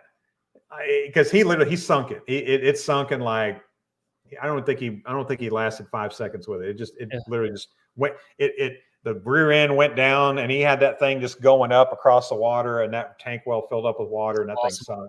That's hilarious. That's hilarious. Yeah. I mean, and then you'll see the guys with like, the leaf blowers on the back, all kinds of different propulsion. There's a kid I keep running into on the water. He watches mine and John's channel. He's a super nice kid, and I forgot what kayak he has, but he's rigged it up where he's got a trolling motor, like just a normal, like hand steer trolling motor in the center of the kayak, and it's like, and he'll just come like buzzing by us, and I'm like, "Hey, buddy, how you doing?" He's like, "I'm good, man. How are you?" And he just buzzes up through there with his little hand steer trolling motor in his kayak. I'm like, that's the one thing about kayak fishing that I love. Yeah. Is that it's like everybody can rig their kayak exactly how they want it, and it's limitless. Like I have 2 kayaks. I've got my Shoaly, which literally has nothing on it. It is literally a plastic boat and a paddle and a chair. That's it. Yeah. And then I've got my Hobie. It's electronics, the dugout dashboard, foot steering, Newport, batteries, the whole 9. And it's like, and then like what we were talking about earlier, you can go even more extreme where there's like one dude's got 3 screens on there and 2 live transducers. And it's like, I think that's what's really cool. And what I can't wait to see about kayak fishing in the future, kayak fishing, is where does it go even from here? You know what I mean? And like, do we get even crazier with kayaks and get more advanced? And do they get bigger? And do we almost, like, at what point, in my opinion, it's like, when does it become a boat? You know what I mean? When is it? We're very, very close. Yeah. So I know I've got John here next week with Creek Fishing Adventures. The week after, I've got Aggressively Average Angler guys here. And they just did videos with the Titan X 12.5 from Native. And that kayak, to me, it's the most modern kayak out there for a prop style drive. And she was there. We were unloading. We got the first shipment of those Titan X's from the factory. We got them before their website had the official weight of the kayak. Yeah. So we didn't know. Of course, the guy shows up with a truck, and we're catching kayaks out of the back of the truck. And the first one's coming off was that Titan X 12.5. And they come wrapped in like a t-shirt material. They're not plastic like a lot of them. And that thing came through and hit me right in the chest, 172 pounds. And I'm thinking, okay, it can't be more heavy than a Pro Angler 14. That's about 148. Yeah. No, it's heavier. Yeah. But man, mammoths. I got to see them at ICAST. I've not been in one yet, but I got to see it at ICAST. And that, I have to say, I'm impressed by the boat. The layout, the batteries, the sacrificial, plates to put in different stuff, just how that boat is set up, and the 360 seat. I keep saying this. I am going to write a petition up that all kayak manufacturers must put a 360 seat in their kayak. Like it's, but yeah, man, they're incredible. They've done a really good job with that boat, and very well thought out. Very well thought out. And I think that for me, what that does is it sets the bar a little bit higher.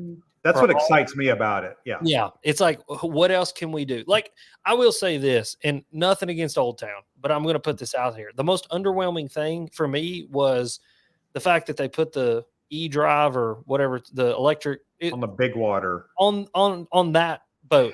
And I was sitting there thinking like, guys, like we could have designed a whole nother boat around this. Like, you know what I mean? And like that, to me, I was like, man, that's like such a letdown. And it's like, imagine the Titan, X with that style of drive in it, or something, or Hobie kind of takes some stuff and goes, hey, we're going to set up a kayak that is plug and play ready for all of these electronics that you guys are trying to put on here. And it's coming. It's coming. And that's what I'm waiting for. Like, I'm waiting for, I don't want another color scheme. Like, I don't want some kayak manufacturer to come out with like a custom color scheme. We're done with that. All right. Like we played that fiddle. Let's put it down. I want to see within the next like 2 or 3 years here, I will be surprised if we don't see, and I would love to see complete redesigns and introductions of brand new boats. And not just little boats. I'm talking the big bad ones, like a PA redesign, a redesign from Old Town. It's like somebody's gonna have to do something. We're gonna have to see a big redesign. You know what I mean? To me, Old Town needs to do it more than anybody. Absolutely. So so at the store that I work at, we just got set up this year with Old Town. So I'm saying this from a place of love. I love the brand. I love what they stand for, and their product's great. But when I took the Sportsman PDL 120 out, and I fished off of it, it was high wind, and I liked it a lot. I didn't love it. And it's not that it's not a great kayak. It's just that I feel like there's so many other kayaks out there that have raised the bar, and they took the Sportsman's, they took the Topwater series and they put a good seat on it, and it's a rebranded Topwater, the Sportsman. But again, I've got a catch board, and I'm wondering, where do I set this thing at? There's no, I'm putting it on the seat and it's banging up against the pedal drive. The pedal drive is great. So to me, it's the easiest thing to do. Is their pedal drive is just tested and true, and it's there. It's nice. It's good. It's good drive. Yeah, and so put some features in there. Put some storage features, because what's kayak fishing? How can you efficiently use the space around you? Yep. Everything is in your lap. So how can you better organize it? Yep. So with the Titan X, it's so heavy. Yep. But that's the trade-off. It's very nimble. It's extremely stable. Everything's laid out really nicely. Is it perfect? No. But the Old Town, like the autopilot, to me, the autopilot is kind of what most people talk about with the Old Town lineup. But it's a 45-pound thrust motor. Now, New Canoe and Bonafide PWR and all that, you can put the 55-pound thrust XI3 on it, and you can build up a lot of kayaks and be $1,000 less than the autopilot. So and be going faster and have more efficiency. Exactly. And I think for me, one of the best ways I can describe, because I gotta give a huge shout out to Old Town. They gave me a lot of kayaks. And I use those kayaks. Me and Bethany, they gave us both kayaks. I love the autopilot. They're good kayaks. Yeah, they really are. But it left a lot to be desired for me. That's the best way that I can put it. It's not a bad kayak, and I would suggest anybody go try one, buy one, fish out of it. Plug and play. Yeah. Yeah. And that's the thing, is that's the coolest part, like the Sportsman, the 120. I tell people all the time, they're like, I want an affordable pedal drive that I can get right into and go fishing. And I'm like, that's the one. That's it. Seriously, it's affordable. You can go do it. But it just, for me, being the angler that I am, it left a lot to be desired. Yeah, and exactly. And then, I've been in the natives. I like the natives. They're great kayaks, but again, just a little bit left to be desired. And that's where, when I got into a 360 drive and I could take that boat and do crazy things with it and flip it around and do it, it's like, oh, there's that left to be desired, that's the itch I want. Because I think for me, what it is I came from a bass boat. I came from the ability to move around, to have storage, to have things where I want to put things, to be able to, if I want to get off a bank, guess what I do? I just turn my trolling motor and get off a bank. And it's be able to position and fight fish a certain way. And so every kayak that I got in, it's just this leaves a little bit to be desired. And I think I say that from the pedal kayak perspective. Yes. You're talking about a paddle kayak, and I'm talking about fishing in a creek or a river and being able to throw it around. There's nothing left to be desired, in a shoalie or any. Literally, if it floats and you give me a paddle, and I can throw that. Literally, the only thing I want, I will ask my number one question: how much does that weigh? And they're 70 pounds. I'm like, that's what I want. I'm like, because I'm going to have to haul this thing over to a beaver dam at some point, and I want to be able to jerk it up there and throw it off the other side.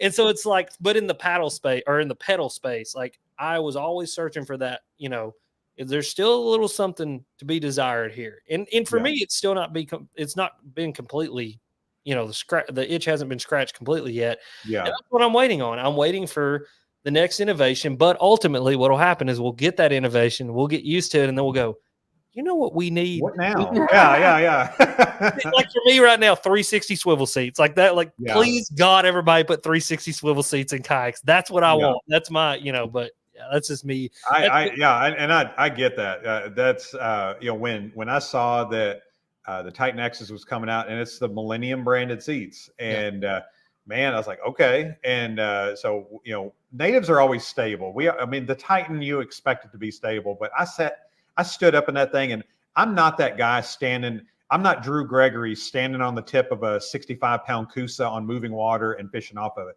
I'm not that guy. Yeah, you're not. I stood up in that thing. That's what you're saying.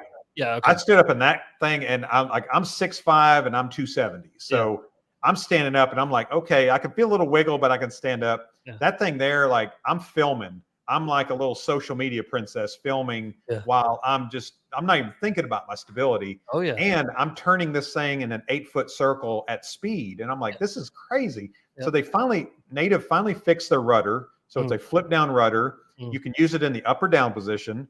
When it's in the down position, that thing just literally turns that thing on a dime. But I always tell people there's always a trade-off. So when you get an excess stability, it's usually maneuverability, but that one's very nimble. It's awesome. The weight. It is the weight. It's heavy. Yeah, it's if I cast, I was like, okay, yep, never mind. I was like, that ain't happening. I was like, I looked at him after he had the PA, and he's looking at the type, and I was like, nope. Yeah, no. I don't feel like dragging that thing around with you. And it is. Like I said, in those guys that are trailering them and doing all, it's not a big deal. Yeah. But because look at the Autopilot 136. Like that thing is horrible to haul around, but you get on the water, you got room, you got you got some options there. But and that's the thing is like I trailer my PA. Like it's almost like a bass. I mean, I treat it like a bass boat. Like I put the trailer in the water, I jerk it up on the trailer, I launch it off the trailer. Like, it rarely gets carried anywhere. And like, even when I get it home, I've built like a custom, I went to Harbor Freight and got like one of those, roller carts and built like the frame on the inside and built all that out. So I got throw that thing on there and roll it around my garage. Like I'm not fighting that kayak. Whereas like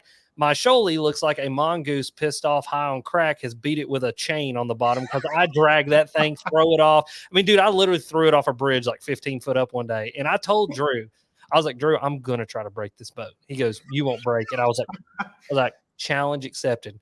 2.5 years later, I have still not broke that boat, and I have dropped it. And I dropped it out of the back of my truck going 65 miles an hour down the road one day. Wow, that didn't do a thing to it. Like it's the toughest damn. I don't know if it's that particular boat, but that is the toughest boat that I've ever owned. It's solid. It is solid. Yeah, I've just sent you some pictures. Like it's ridiculous. What did you think of the RVR, the Bonafide RVR? I like it. It's a good boat. I like the RVR. To me is.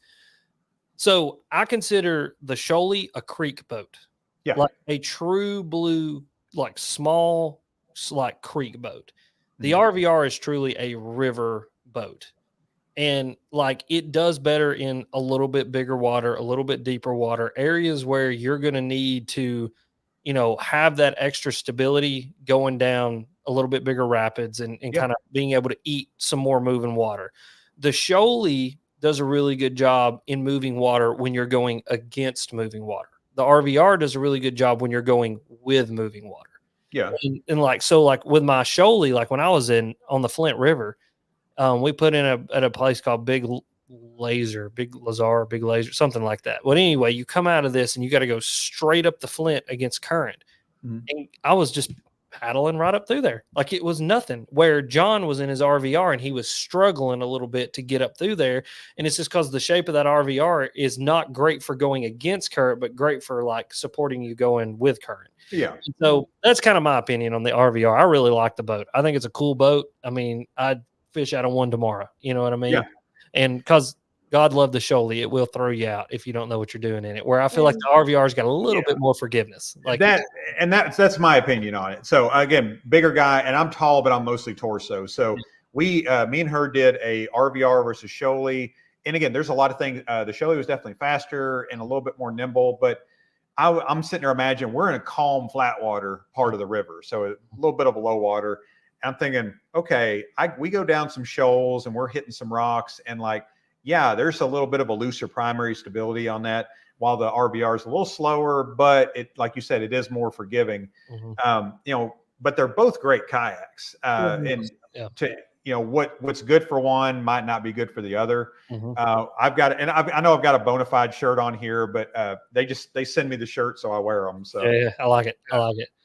But I've got a guy that works for me at the store that he went down the Buffalo National River here in Arkansas is kind of our big float. Tourists come all over the place. He did it at flood stage. He did the entire Buffalo River in 2 days and 5 hours. That's normally about a 6-day float. Yeah. And he did it in the Bonafide RVR. And I thought he was crazy because he was somewhat of a beginner at the time anyway. And I was like, man, like I grew up on that river. That is, we literally had a lady she was killed on the same river. Oh. I don't have no idea what just happened. Yeah, but yeah. Can you hear me? Okay, now I can hear you. I have no idea what just happened. Okay. It was like it's like all my sound went away. So there you go. I was just telling you, he did the Buffalo River at flood stage, and he's kind of a beginner, but he had a forgiving boat, and the skeg is kind of the difference with me on that kayak. Man, that's been one of the more impressive ones. She owns one. That's her river kayak. I like those hybrids, kind of the sit in, sit on top, kind of a canoe kayak hybrid. I like something I can control a little bit and still fish out of with a frame seat. And that's probably because he flipped himself out of the RVR twice in one trip. I like getting my boats wet. Yeah, no, I get it. No, yeah, that's for real. But yeah, no, I don't disagree. I think that's a great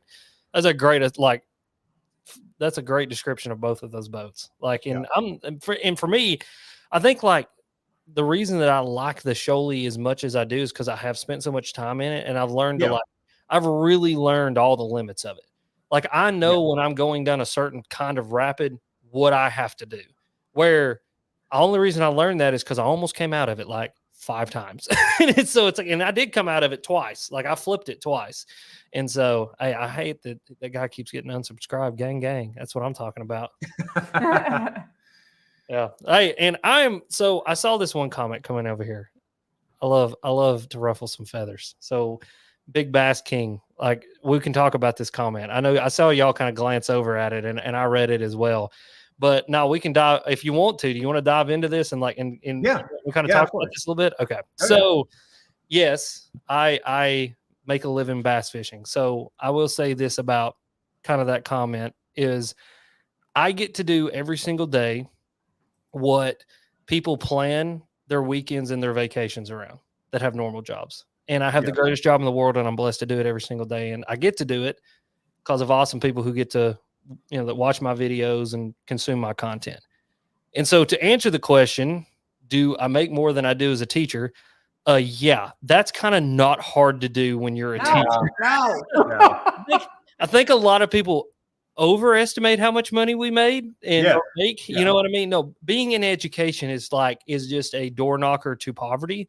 And so, yes, I make an exceptional more amount of money doing fishing for a living and doing social media for a living than I did as an educator. And I'm very blessed to be able to do that. And so I don't want to ever think that I'm trying to big show anybody by saying that. It's just the simple fact that I think that all comes from, I have 3 main passions in life that I really, and I truly, truly mean this when I say this. And one of them I didn't really have until I got into YouTube and I started doing it and really trying to figure out how to do it for a living. The first one is bass fishing. I'm at the end of the day, I'm just a fisherman. Take it all away. You take all the sponsors away, all the YouTube stuff away, everything. Saturday morning, I'm going to be at the lake with my Berkeley lighting rod and my red, my Abu Garcia Max reel and the cheapest stuff that I can get a hold of. And I'm going to go bass fishing because that's what I want to do. And if I got to do it from the bank, a boat, a kayak, wade through a river, that's what I love doing. I love fishing. The second one is filming and creating videos. It's my art form. And so I've taken my art form and I've been able to turn it into a job. And, some people may not watch my videos and really see it as art, and that's fine. But for people who know me and understand me and kind of know me more on a deeper level than just this, thing that you get to see on YouTube, there's things that I do in my videos and how I edit my videos and all that all really kind of play into things that I believe in and things that I like and things that I do. It's I don't know anybody else that puts poetry at the beginning of fishing videos. I'm kind of that weird artsy fartsy guy that'll do that. That's just me. And then the third thing, and this is one that, again, it kind of grew out of the YouTube thing, is business. I love doing business. I really do. I love it. And a lot of that comes from, not only did it come from YouTube, but then my dad, when he was still alive, he was a salesman. And so I grew up around a salesman, and Dad taught me how to be a salesman. You know what I mean? And not only sell a product, but sell myself and to create my own brand. And so now I have this passion for creating a well-constructed, beautiful, bold brand around myself that helps me to do what I do every single day for a living. Yeah. And the cool thing about that is I have structured my business and built my business in a way where getting to go fishing every day and having to spend money on gas and all of those things benefit my business, because at the end of the year, those are all, write-offs and things that I'm doing. And I'm structuring things in a way where I can optimize and make the most money that I possibly can while also growing my business. Yeah. And I couldn't do that as an educator. I couldn't do that as a teacher. I mean, our salaries are set. There's no negotiation for our abilities or our skills. Like, it doesn't matter how good of a teacher we are. In the elementary space and in my space, I don't know anything about college education, to be totally honest. It's the same. Okay, so you get evaluated and you get all these things, and we can do so well, and we can evaluate well, and we can do so well, and our skills can be better than anybody else's, but we don't get any raises for that or any merit. I mean, it's just like, I heard, congratulations, you did well, but I don't get a raise for that. We're in the business that I'm in now. When I grow, the business grows. Yeah. And when the business grows, the paychecks grow. And I get to be my own boss, and I get to be my own advocate. And the only thing that is standing in my way is myself. And nothing else is going to stop me. No comment on the internet, nobody's opinion. The only person's opinions that matter to me legitimately are my wife and my mother and my father when he was still alive. Yeah. And there's nobody else that's going to stop me. And that's one thing I'll tell people: if you want to start a YouTube channel, if you want to start your own business in any aspect, I mean, if you want to mow yards, you want to open up a kayak shop, if you want to, I don't care, open up a strip club, I don't care what you want to do, whatever it is you want to do it and be the hardest working person in the room. Yeah. Be an absolute savage. If no's the answer, go find a yes. If yes is the answer, overperform. If you have a set of expectations, kill those set of expectations. Be a savage, be your own advocate, and work as hard as you possibly can. And so to answer good advice. To answer the question, I make a lot more on YouTube than I did as a teacher, and that's not hard to do, but I get to do. I'll put it this way: it's blessed me very, very much, and I cannot describe to you guys or to anybody else listening how appreciative I am for all the opportunities that this has given me. This is why I'm here right now with you guys. I would be nobody if it wasn't for people wanting to watch me. And yes, I built my own brand and I did my thing and I made my videos and I put it out there, but people had to watch it. And because people watched it, I'm here with you guys having this conversation. And so I appreciate you guys very, very much. And I appreciate everybody watching and listening. And so appreciate you coming in. Yeah, absolutely. I wanted to answer the question. You know what I mean? Yeah. My question gets answered sometimes, and hitting that right now in a long form was a great time to answer it. So there you go. Man. And that's been my thing. Is it's humbling because I didn't start doing this for money. Yeah, but it's grown into a point where it at one point it's kind of gotten to where it's being run like a business. I'm obviously I'm doing things the way I want them to do. Mm-hmm. And don't get me wrong, I have a job, so I'm not full-time YouTube, but I do work for a job that I genuinely love and enjoy the people that I work for. Yep. That's kind of the blessing with me, but also obviously what I'm doing is benefiting them as well. But, people commenting and, people driving up from a pretty decent amount and, has like, hey, we watched your videos, or she'll be in the store. It's like, oh, we love you on the, the live stream.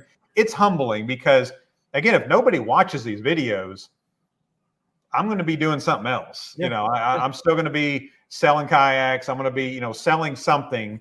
Because if the kayak industry just blows up or goes down, I'm going to sell something. I've always been in sales, and what you said that really kind of was the aha thing for me is selling yourself.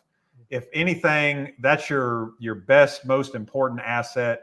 I worked for an insurance company called Combined Insurance, and they were big on the positive mental attitude and keeping you going. And it was one thing that he said was, enthusiasm. Either you're fired with enthusiasm or you're going to be fired with enthusiasm. And are you going to sell peanuts or are you going to sell peanuts? Just that lighting up the room and doing the videos and your passion or your enjoyment for making videos. I think that shows in content. Yep. And if you enjoy making videos, people are going to enjoy watching you. Mm-hmm. And my favorite, and she's kind of learned this here recently, is if you're not getting hated on some level, you're not doing something right. Oh, if I'm on, one of my favorite sayings is, if you do not want to be hated on or persecuted or, talked down on in any way, do nothing, say nothing, be nothing. But if you're going to do anything, you're going to be anybody, and you're going to, say anything, then you're going to have people who say things against you. And that's fine. And I mean, here's the deal.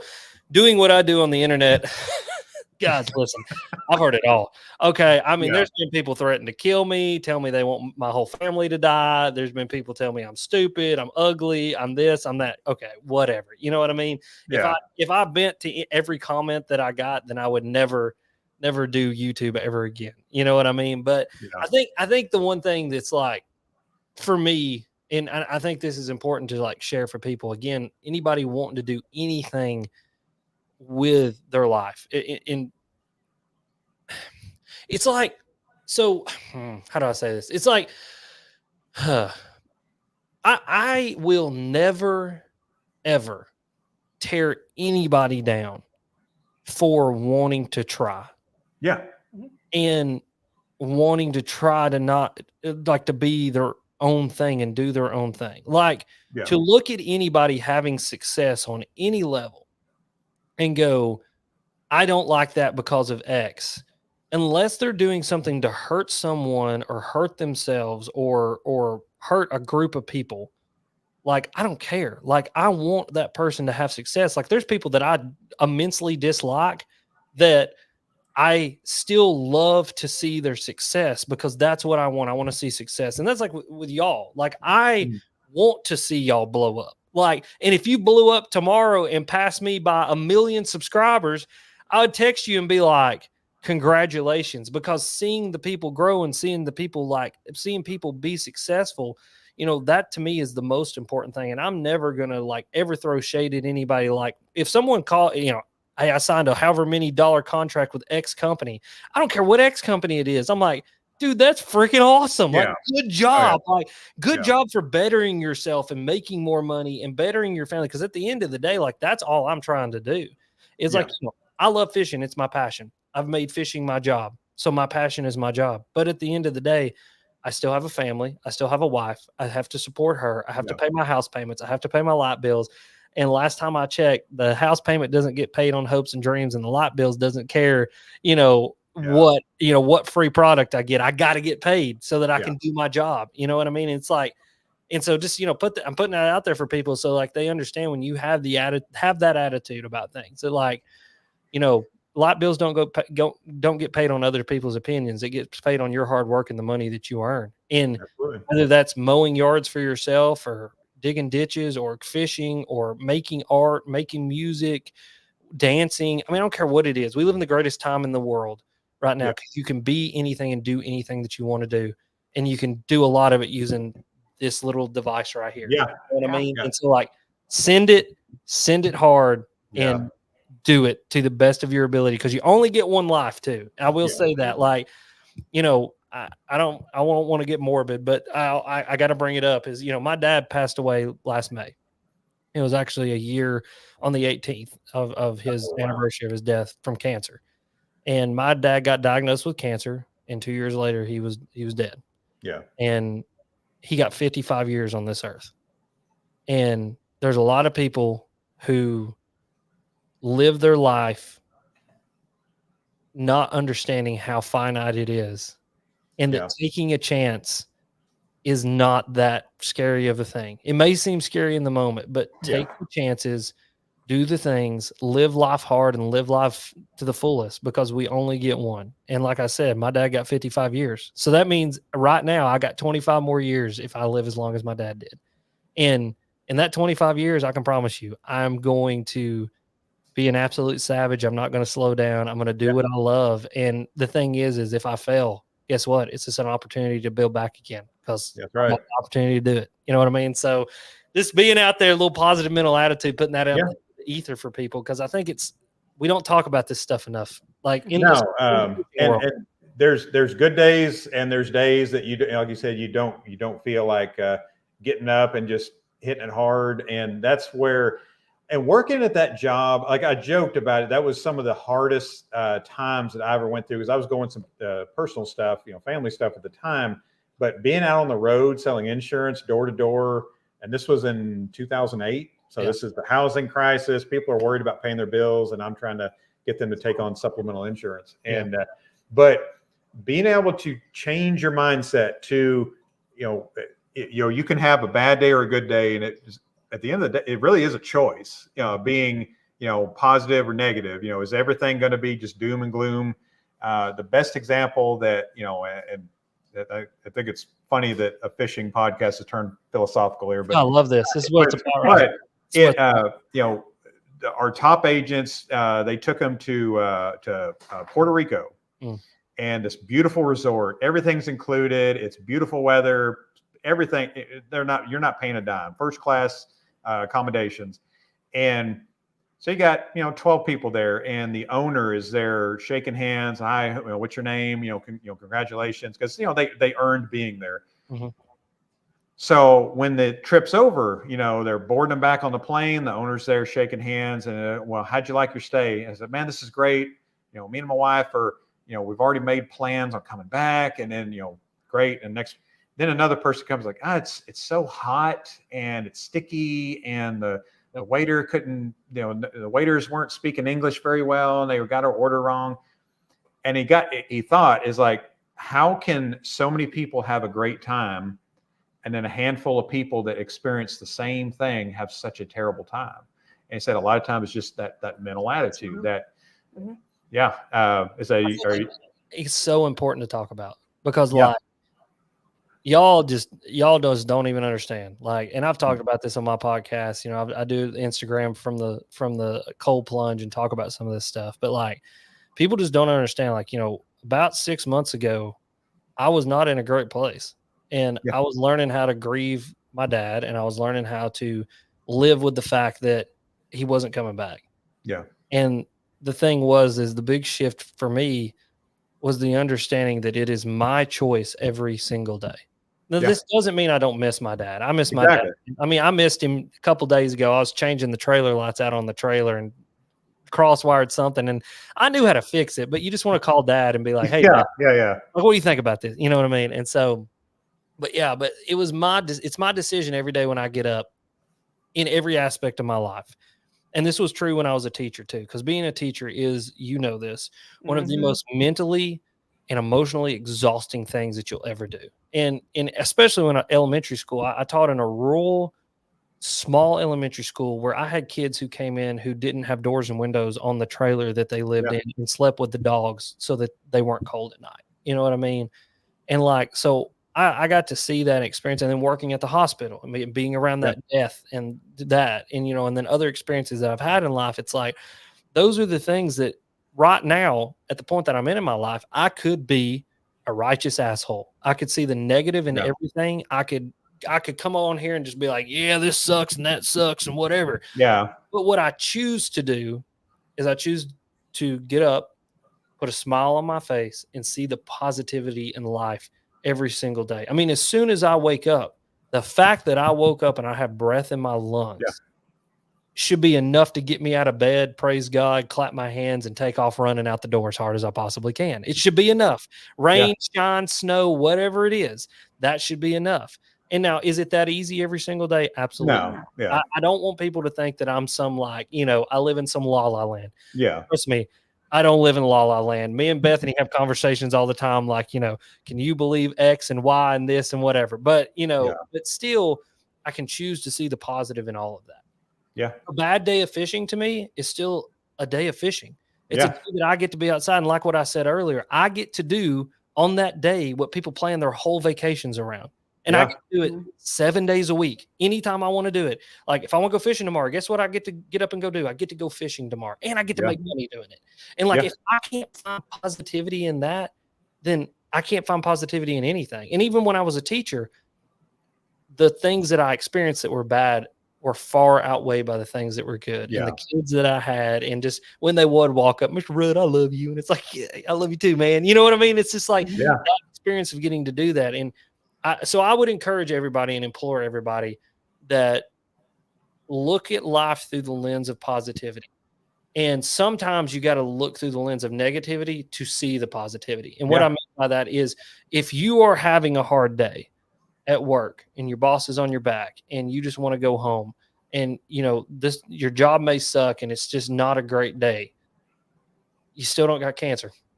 Yeah. You got a job, your bills can get paid. Yeah. Probably wearing really expensive clothes that 90% of the world doesn't own. You're probably driving a car, maybe even own 2 cars. You get food on your plate when you get home. And if you don't got those things, what's amazing is like the people that I have been around that live in third world countries, they don't have nothing. They're the happiest people in the world, because like that is so true. Yeah. They just see the blessing of life. And it's Yeah. so, I think, again, even going down to that because both of my sisters are adopted from Haiti. So they're Haitians, and they came from the mountains of Haiti, like the poorest place that you could ever imagine, right? And so I've been to where Benita and Gladys both live. It's literally, people who have worms coming out of holes in their skin because they have worms that bad. Yeah. But those people are the happiest people in the whole entire world, because they're just like, hey, it's a white guy, I'm glad to see you, and you're bringing me clean water, and like I got to eat today, and like the sun's out, and it's like it's a great day to be alive. And it's like one of those things I just would implore everybody to really take stock in your situation, find all the positives in it, and live life with a positive attitude, because life's too short to be negative, and life's too short to hate, and life's too short to degrade, and life's too short to downtrodden somebody. We as people, not only just anglers, this is getting philosophical, we as people can be a shining light into the world. And the world's dark right now. Let's all be honest. Yeah, it is. Dark crap going on, but we can be a light by just putting a smile on your face. I'm telling you, that's the simplest thing you can do, is just smile at somebody and be happy. And that was something that, and the way I tell people is, and you hit on this too, is it's not thinking everything's sunshine and rainbows. Mm-mm. It's taking a day.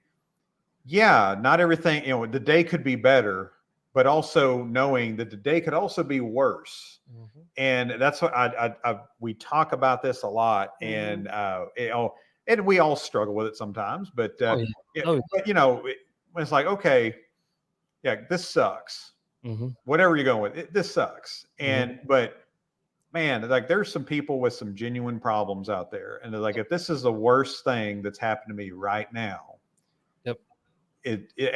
I always tell people too that, the world right now, like there's some things happening. And as I said, there's a lot of problems, but a lot of things boil down to, we have a mental health crisis. 100%. And a lot of it is, what you're consuming, whether it's, negative or positive,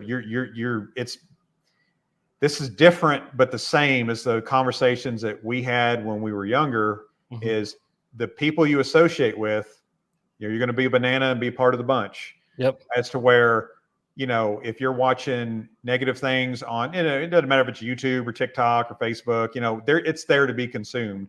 Yep. And the sad part is it's usually the path of least resistance.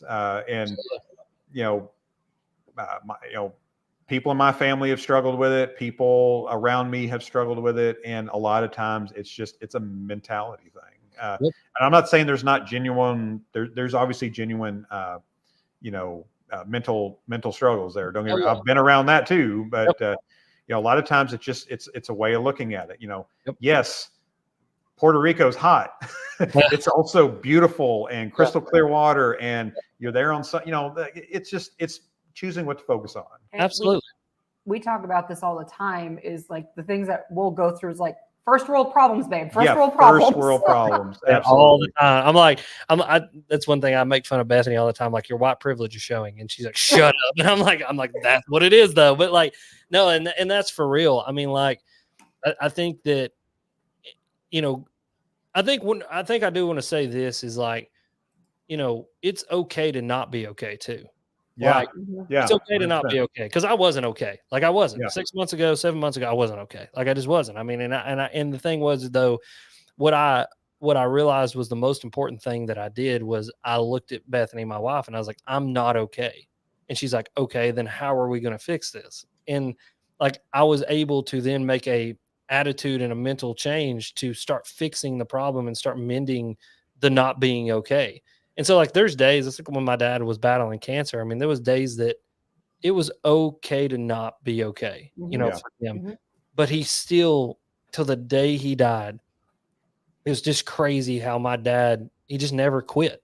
Like he never quit being positive. He never quit being a light. He never quit doing what he had to do. You know what I mean? And so like that was a huge inspiration for me. But I think I want to say it's okay to not be okay, but just always understand that there is a way out of it. There's a way to climb back out of it. There's a way to find positivity in the world. And you're right. You're so right. It's in what you consume. It's in what you look at. It's in what you read. It's in the people that you're around. And like for me, I've done a lot of, and this comment's awesome. I just want to put that out there. Yeah, I wanted to too. Dude, that's so awesome, man. I mean, he said, I'll read it if you guys don't mind. He said, just made it through some times of financial stress, car repossession, not being able to pay rent and all that. And now I've successfully made my SSDI and ServCon, and now we're okay. Like, dude, that's, I mean, like, yeah, seriously, you know what I mean? That's freaking awesome, bro. Like, that's what it's all about. Like that. And like, I can promise you that Michael would probably agree with this statement is like, in that moment, it wasn't okay. Yeah. It was not okay. But obviously that dude had a plan. He executed on that plan. He was a savage. He was willing to work hard, and you see what it's gotten him. You know what I mean? And so, but you're right, man. It's just, it's in what you read. It's in what you take in. And like, I really had to readjust myself, into what am I taking in? What am I intaking? Because I spend a lot of time by myself. I mean, I'm on the water, and a lot of the times I'm listening to podcasts. Well, a lot of the podcasts I was listening to was like political podcasts, and it's talking about all the damn shit that's wrong in the world. Yeah. I started to shift away from that. I started to shift away to listen to guys like, I just blanked on Dr. Peterson, like, and listening to Joe Rogan, not only when he had like all the like downtrodden, into the world people on, but like these positive people, guys like Michael Chandler. He's a UFC fighter, super positive mindset guy. As a Man Thinketh, it's a book that I listened to. Started listening to a lot of books about mentality and how to approach things, and that consumption of that positive material in turn manifested a positive result in me. And it started to give me tools to handle certain things and handle certain situations that now, like this is a good example. I used to place a lot of malice on people that I don't think that they had. And I looked at people and I said, man, that person is just like, they're doing this for an evil way, or doing this for a bad intention, or they're doing this against XYZ. And really what I started to realize is that people do a lot of things more out of ignorance than malice. And ignorance, not in like you're an idiot. That's not exactly. Yeah. Ignorance in they just don't know. Don't know any better. Yeah. People will ask you questions and make statements to you and say things because they just have no idea what you're going through. They have no idea what kind of life you're living. And I realized that, again, going back to my dad never looked like he had cancer. Like he wasn't a cancer patient, but he had stage 4 cancer. But he never lost his hair. He never, never looked like he had cancer. And so people, even when he died, they were like, what happened? I'm like, well, he had stage 4 cancer. And they're like, well, we didn't think he was that sick. And so like, that was the thing with like, even my dad is like, people would do things and say things to him, and he would get frustrated. He was like, I'm out here battling cancer and these people are doing XYZ. And I'm like, Dad, it's because they're ignorant to your situation. It's not malicious. They just don't know. And so like, that's one of the things like that I really had to work on. And like, I worked on it. And now there's so many things that I can look at and I can go, man, that's not malicious. It's just ignorant. And let me explain to you why you're wrong, or, how I can help you to understand this. And then some people, hey, if they don't understand it, we're good. But, it's just that, I don't know. I'm sorry to like go off on this soapbox. No, not at all. I just think this stuff is so important. I don't think we talk about it enough. I think as men, definitely, like we don't talk about it as enough. Women, God love y'all. You're emotional beings. You just are. Like, you're emotional beings. You're willing to cry when you're sad. You cry when you're happy. Like, guys, we stand there and we're like, you know what I mean? And I don't know. Me and her kind of, I always call her, and I joke because I love her, but she's a unicorn. We share the same mind. Yeah. Again, my dad was much older than my mother's. He was actually a World War II vet. So wow, that's crazy. I'm 45, and I was raised by people that went through the Great Depression, and they were actually Okies. They actually was born in Oklahoma, and one of the coolest things is, and those of you still watching, I really appreciate you. We don't take ourselves too seriously here. So we again, if you appreciate the conversation, man, I'm glad you're here. But anyway, he was listen. Looking at those You should have expected this. You get me on a podcast and I get going. Hey, we'll go from fishing to UFOs to positive mental attitude. Here we are. What else am I going to do on a Saturday night? Right. That's right. That's right. That's right.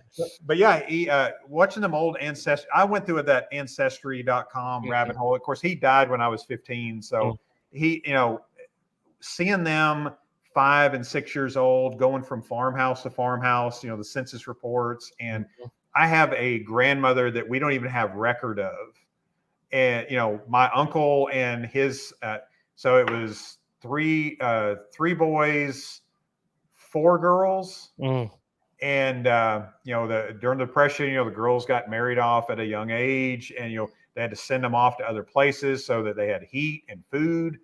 And, and I grew up hard. Dad was hard, and you'd expect him to be, that generation, I always, and I'm very, this is very fitting, I think, because we're coming up here on, we're basically on Memorial Weekend, and, you've got the people that, go over there and they fight and they're, they're following orders, and a lot of them don't come back. But then you've also got the people coming back with the, what I call the invisible wound, and in that generation, it looked different, but it's still there. Yeah. So with him, he as he got older, he got kind of ugly with stuff. So, but being raised around that, it makes you callous. And I guess what brought on that is, just the emotion. I'm very, wouldn't say shut off, but I'm not an emotional person. He's a big teddy bear. He just won't tell you. Well, yeah. Don't worry, I'm the same way. Yeah, but very, very private, very, same way. Yeah, and that's where I mean, dude, it's been a struggle for me to have these conversations in the public sphere. You know what I mean? Yeah. And I've just been doing it because I've started to realize how important it can be for some people. You know what I mean? And if I can help one person just to break out of their shell and have a conversation that, may just help them be in a better mind space or save them from killing themselves. I actually had a guy message me not too long ago, and he was like, "Hey man, I just want to let you know you saved me." And I don't want to say his name or anything like that, but I was just like, it's like, damn, you know what I mean? And it was just from one thing I said on a podcast, and he sought out help, and he got the help that he needed, and he lived, and he's alive, and that's all that matters. And so it's like, I think it's so important to have these conversations. And I am so thankful for my wife, Bethany. Again, just like you, man, unicorn. Bethany is a special being. I'll just put, because she can, number one, she puts up with me because it takes a lot I'm like an ADHD squirrel on crack. That's the thing. See, that's what you understand is off camera, you don't see it, but my hands, I'm down here, I'm twitching and going and moving. That's why I just, And so, but so she's got to put up, but too, she has been the person that I can lean on and have those conversations with, you know what I mean? And I've really brought a lot of my friends out of that, out of their shell on that, as well as, because I think it's so important, guys, especially, again, nothing against women. Women are emotional beings. You girls can get together and you guys talk about your emotions. Men don't, we just don't. Yeah. It's like we as men, we shell up and we repress and repress and repress until it's too much. And then sometimes it's too late. And don't do that, people. You know what I mean? It's like our dude down here, Michael Spence again. He said, when you need help, you have to ask for it and call, a helpline if necessary. He said PTSD and med issues and all that, and obviously he's a Marine, with this hoorah semper fi. And so, I don't know what that man did in his life or what he saw. And again, that's why I'm always going to try to treat everybody with as much respect as possible. Cause it's going back to I don't want ever for my ignorant intent to be thought as malicious, you know what I mean? Because my ignorance to that guy's life, I just want to respect that human. But it's so cool that he's willing to share that too, You know, like go look for the help, find the help, because we all need it. We all have something. Yeah. Everybody. There's like, we talked about earlier, it's like the 99%, you're always going to find that one. Yeah. 99% of people are going through something. Yes. We've all got our wet bag of hammers we're dragging behind us. Exactly. And there may be that one lucky son of a bitch it doesn't. You know what I mean? And like, good for them. But the other 99%, it's always something. And like, I don't know your guys' story. You don't know my whole story. You know what I mean? But it's like, I still want to just try to be as positive as I can and come on here and keep a smile on my face and keep it going, because like that's what it's about. Like, it's just about, building people up. And I think one of the things that I think surprised me the most with YouTube creators, because I mean, he's relatively new to it. Yeah. He's bringing me into it. Mm-hmm. I didn't want any part of it. Forcefully, kicking and screaming. Yeah. But one of the coolest things to see in just the last 6 months is the collaboration and the positivity with everyone that we've encountered. Is just that it's really a group of people trying to help each other out. Yeah. Yeah. It's different because I'm ultra competitive. I and again, that's what has always helped me in my sales career, whether it's insurance, plastic boats, whatever. I'm extremely competitive, almost to a fault. And starting in YouTube, I'm watching what someone else is doing, and I'm like, okay, this video, and man, the thing that turned the corner for me, because I mean, I'm doing the same content, but behind the scenes, I've got a different mentality about it. And man, what turned the corner for me personally in this was, man, it's just not like that. I like seeing other people do better. I like going on other podcasts and talking to them on their platform. And then behind the scenes, I'm talking to other people and we're bouncing ideas. We're man, this video I did sucked. What did I do wrong? Or, thumbnails and all that stuff. And I don't get super into a lot of that, but because sometimes I'll do videos that I know won't do well, but sometimes they need to be made. Mm-hmm. But man, the collaboration and the community is just unlike anything I've ever been part of. Yep. And yep. Well, I mean, I tell people all the time, we're all climbing a ladder. And if you got to pass me up over the ladder, then I'll give you my helping hand and I'll let you pass me. Because at some point that will be returned. Hopefully. Yeah. Right. And if it doesn't, then it doesn't. Yeah. It just is what it is. I mean, I will help somebody, and I've helped people before that don't help me, but at least I helped that person. I did my part in that. But for the most part, like I said, it's not what I know, it's who I know. And everybody that I've helped is a person that I know. And those are have been the things that in all aspects of my life have paid off for positives. Because again, we're all climbing a ladder. And that's the thing about YouTube. That's why I said earlier, I'd love to see you guys have 1 million subscribers one day. And I'll help you in any way I can to get you there. You know what I mean? And if you pass me up, you pass me up. It is what it is. You know what I mean? And it's like, I love that. And like, I want to see that happen. You know what I mean? And because I'm competitive too. Now, all that being said, I do have to kind of get on myself sometimes because I'm a little bit of like a headhunter. You know what I mean? Like, I drink from the skulls of my enemies kind of dude. I tell people all the time, like, this is not a hipster beard. This is a drink from the skulls of my enemies. Kind of, you know what I mean? Like, I will take your head off, but all at the same time, it's like, I want to help in any way that I can too. It's like, it's the duality of Alex Rudd is like, there's this like warrior over here that wants to, take over nations. And then there's the big cuddly teddy bear as well. You know what I mean? Where I'm like, I can turn on the teacher switch and like love on little second grade elementary school kids. It's like, I hurt my knee, Mr. Bro. It's like, oh, come here. You know what I mean? It's like, it's the two aspects of me, but yeah, dude, it's cool, man. I mean, it's cool. I mean, the thing is some of my best friends in my life I met through YouTube. Some of the coolest people I met in my life came through YouTube. My job is come through YouTube. Yeah. Being able to do my passion and share it with people is through YouTube and through social media, general social media.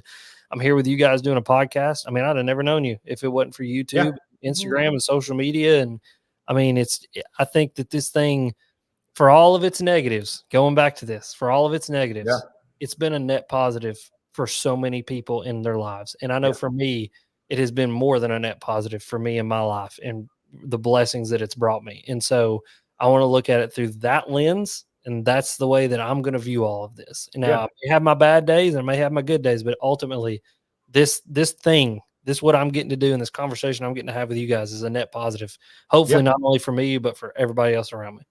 Yeah. So. Well, man, we're at 2 hours and 13 minutes, so we are easily our longest podcast. I think I went long on someone else's too. I think it was on Wendell's there. I think I went over 2 hours there. But nice. Man, keep doing what you're doing. Yep. It's been a pleasure getting to know you here. And man, you've got my number. I've got yours. I look forward to working with you in the future here, man. Absolutely. Yeah. I'll have you all on the podcast soon. We need to do it. Absolutely. Yeah. I'm scheduled out a little ways, but we'll get you on there and we'll have some fishing and we'll hang out. Like man. Yeah. You and John need to come down here to North Arkansas. We need to get on Crooked Creek or Buffalo River and do some content here, man. Yeah, absolutely. Yeah, we'll make that happen. I think I'll be in Missouri for the Kayak Adventure Series. And so I may just like dip down there and see y'all for a little while and we'll go fishing if we can make it happen. Absolutely. Sounds good. Well, hey, thank you for everybody for tuning in. I know we kind of went on a lot of different areas there, but rabbit holes. Exactly. The rabbit There's hole. A little bit for everybody here. So hopefully you found that in both fishing and kayaking and just life in general. Alex, thank you so much for joining us tonight. Again, I know you got I know you got a lot going on as far as your time goes. I definitely appreciate you spending it here with us. Absolutely. And bless you for being here, and we look forward to talking to you soon, bud. Absolutely, buddy. Thank y'all. All right. Thank you. See ya.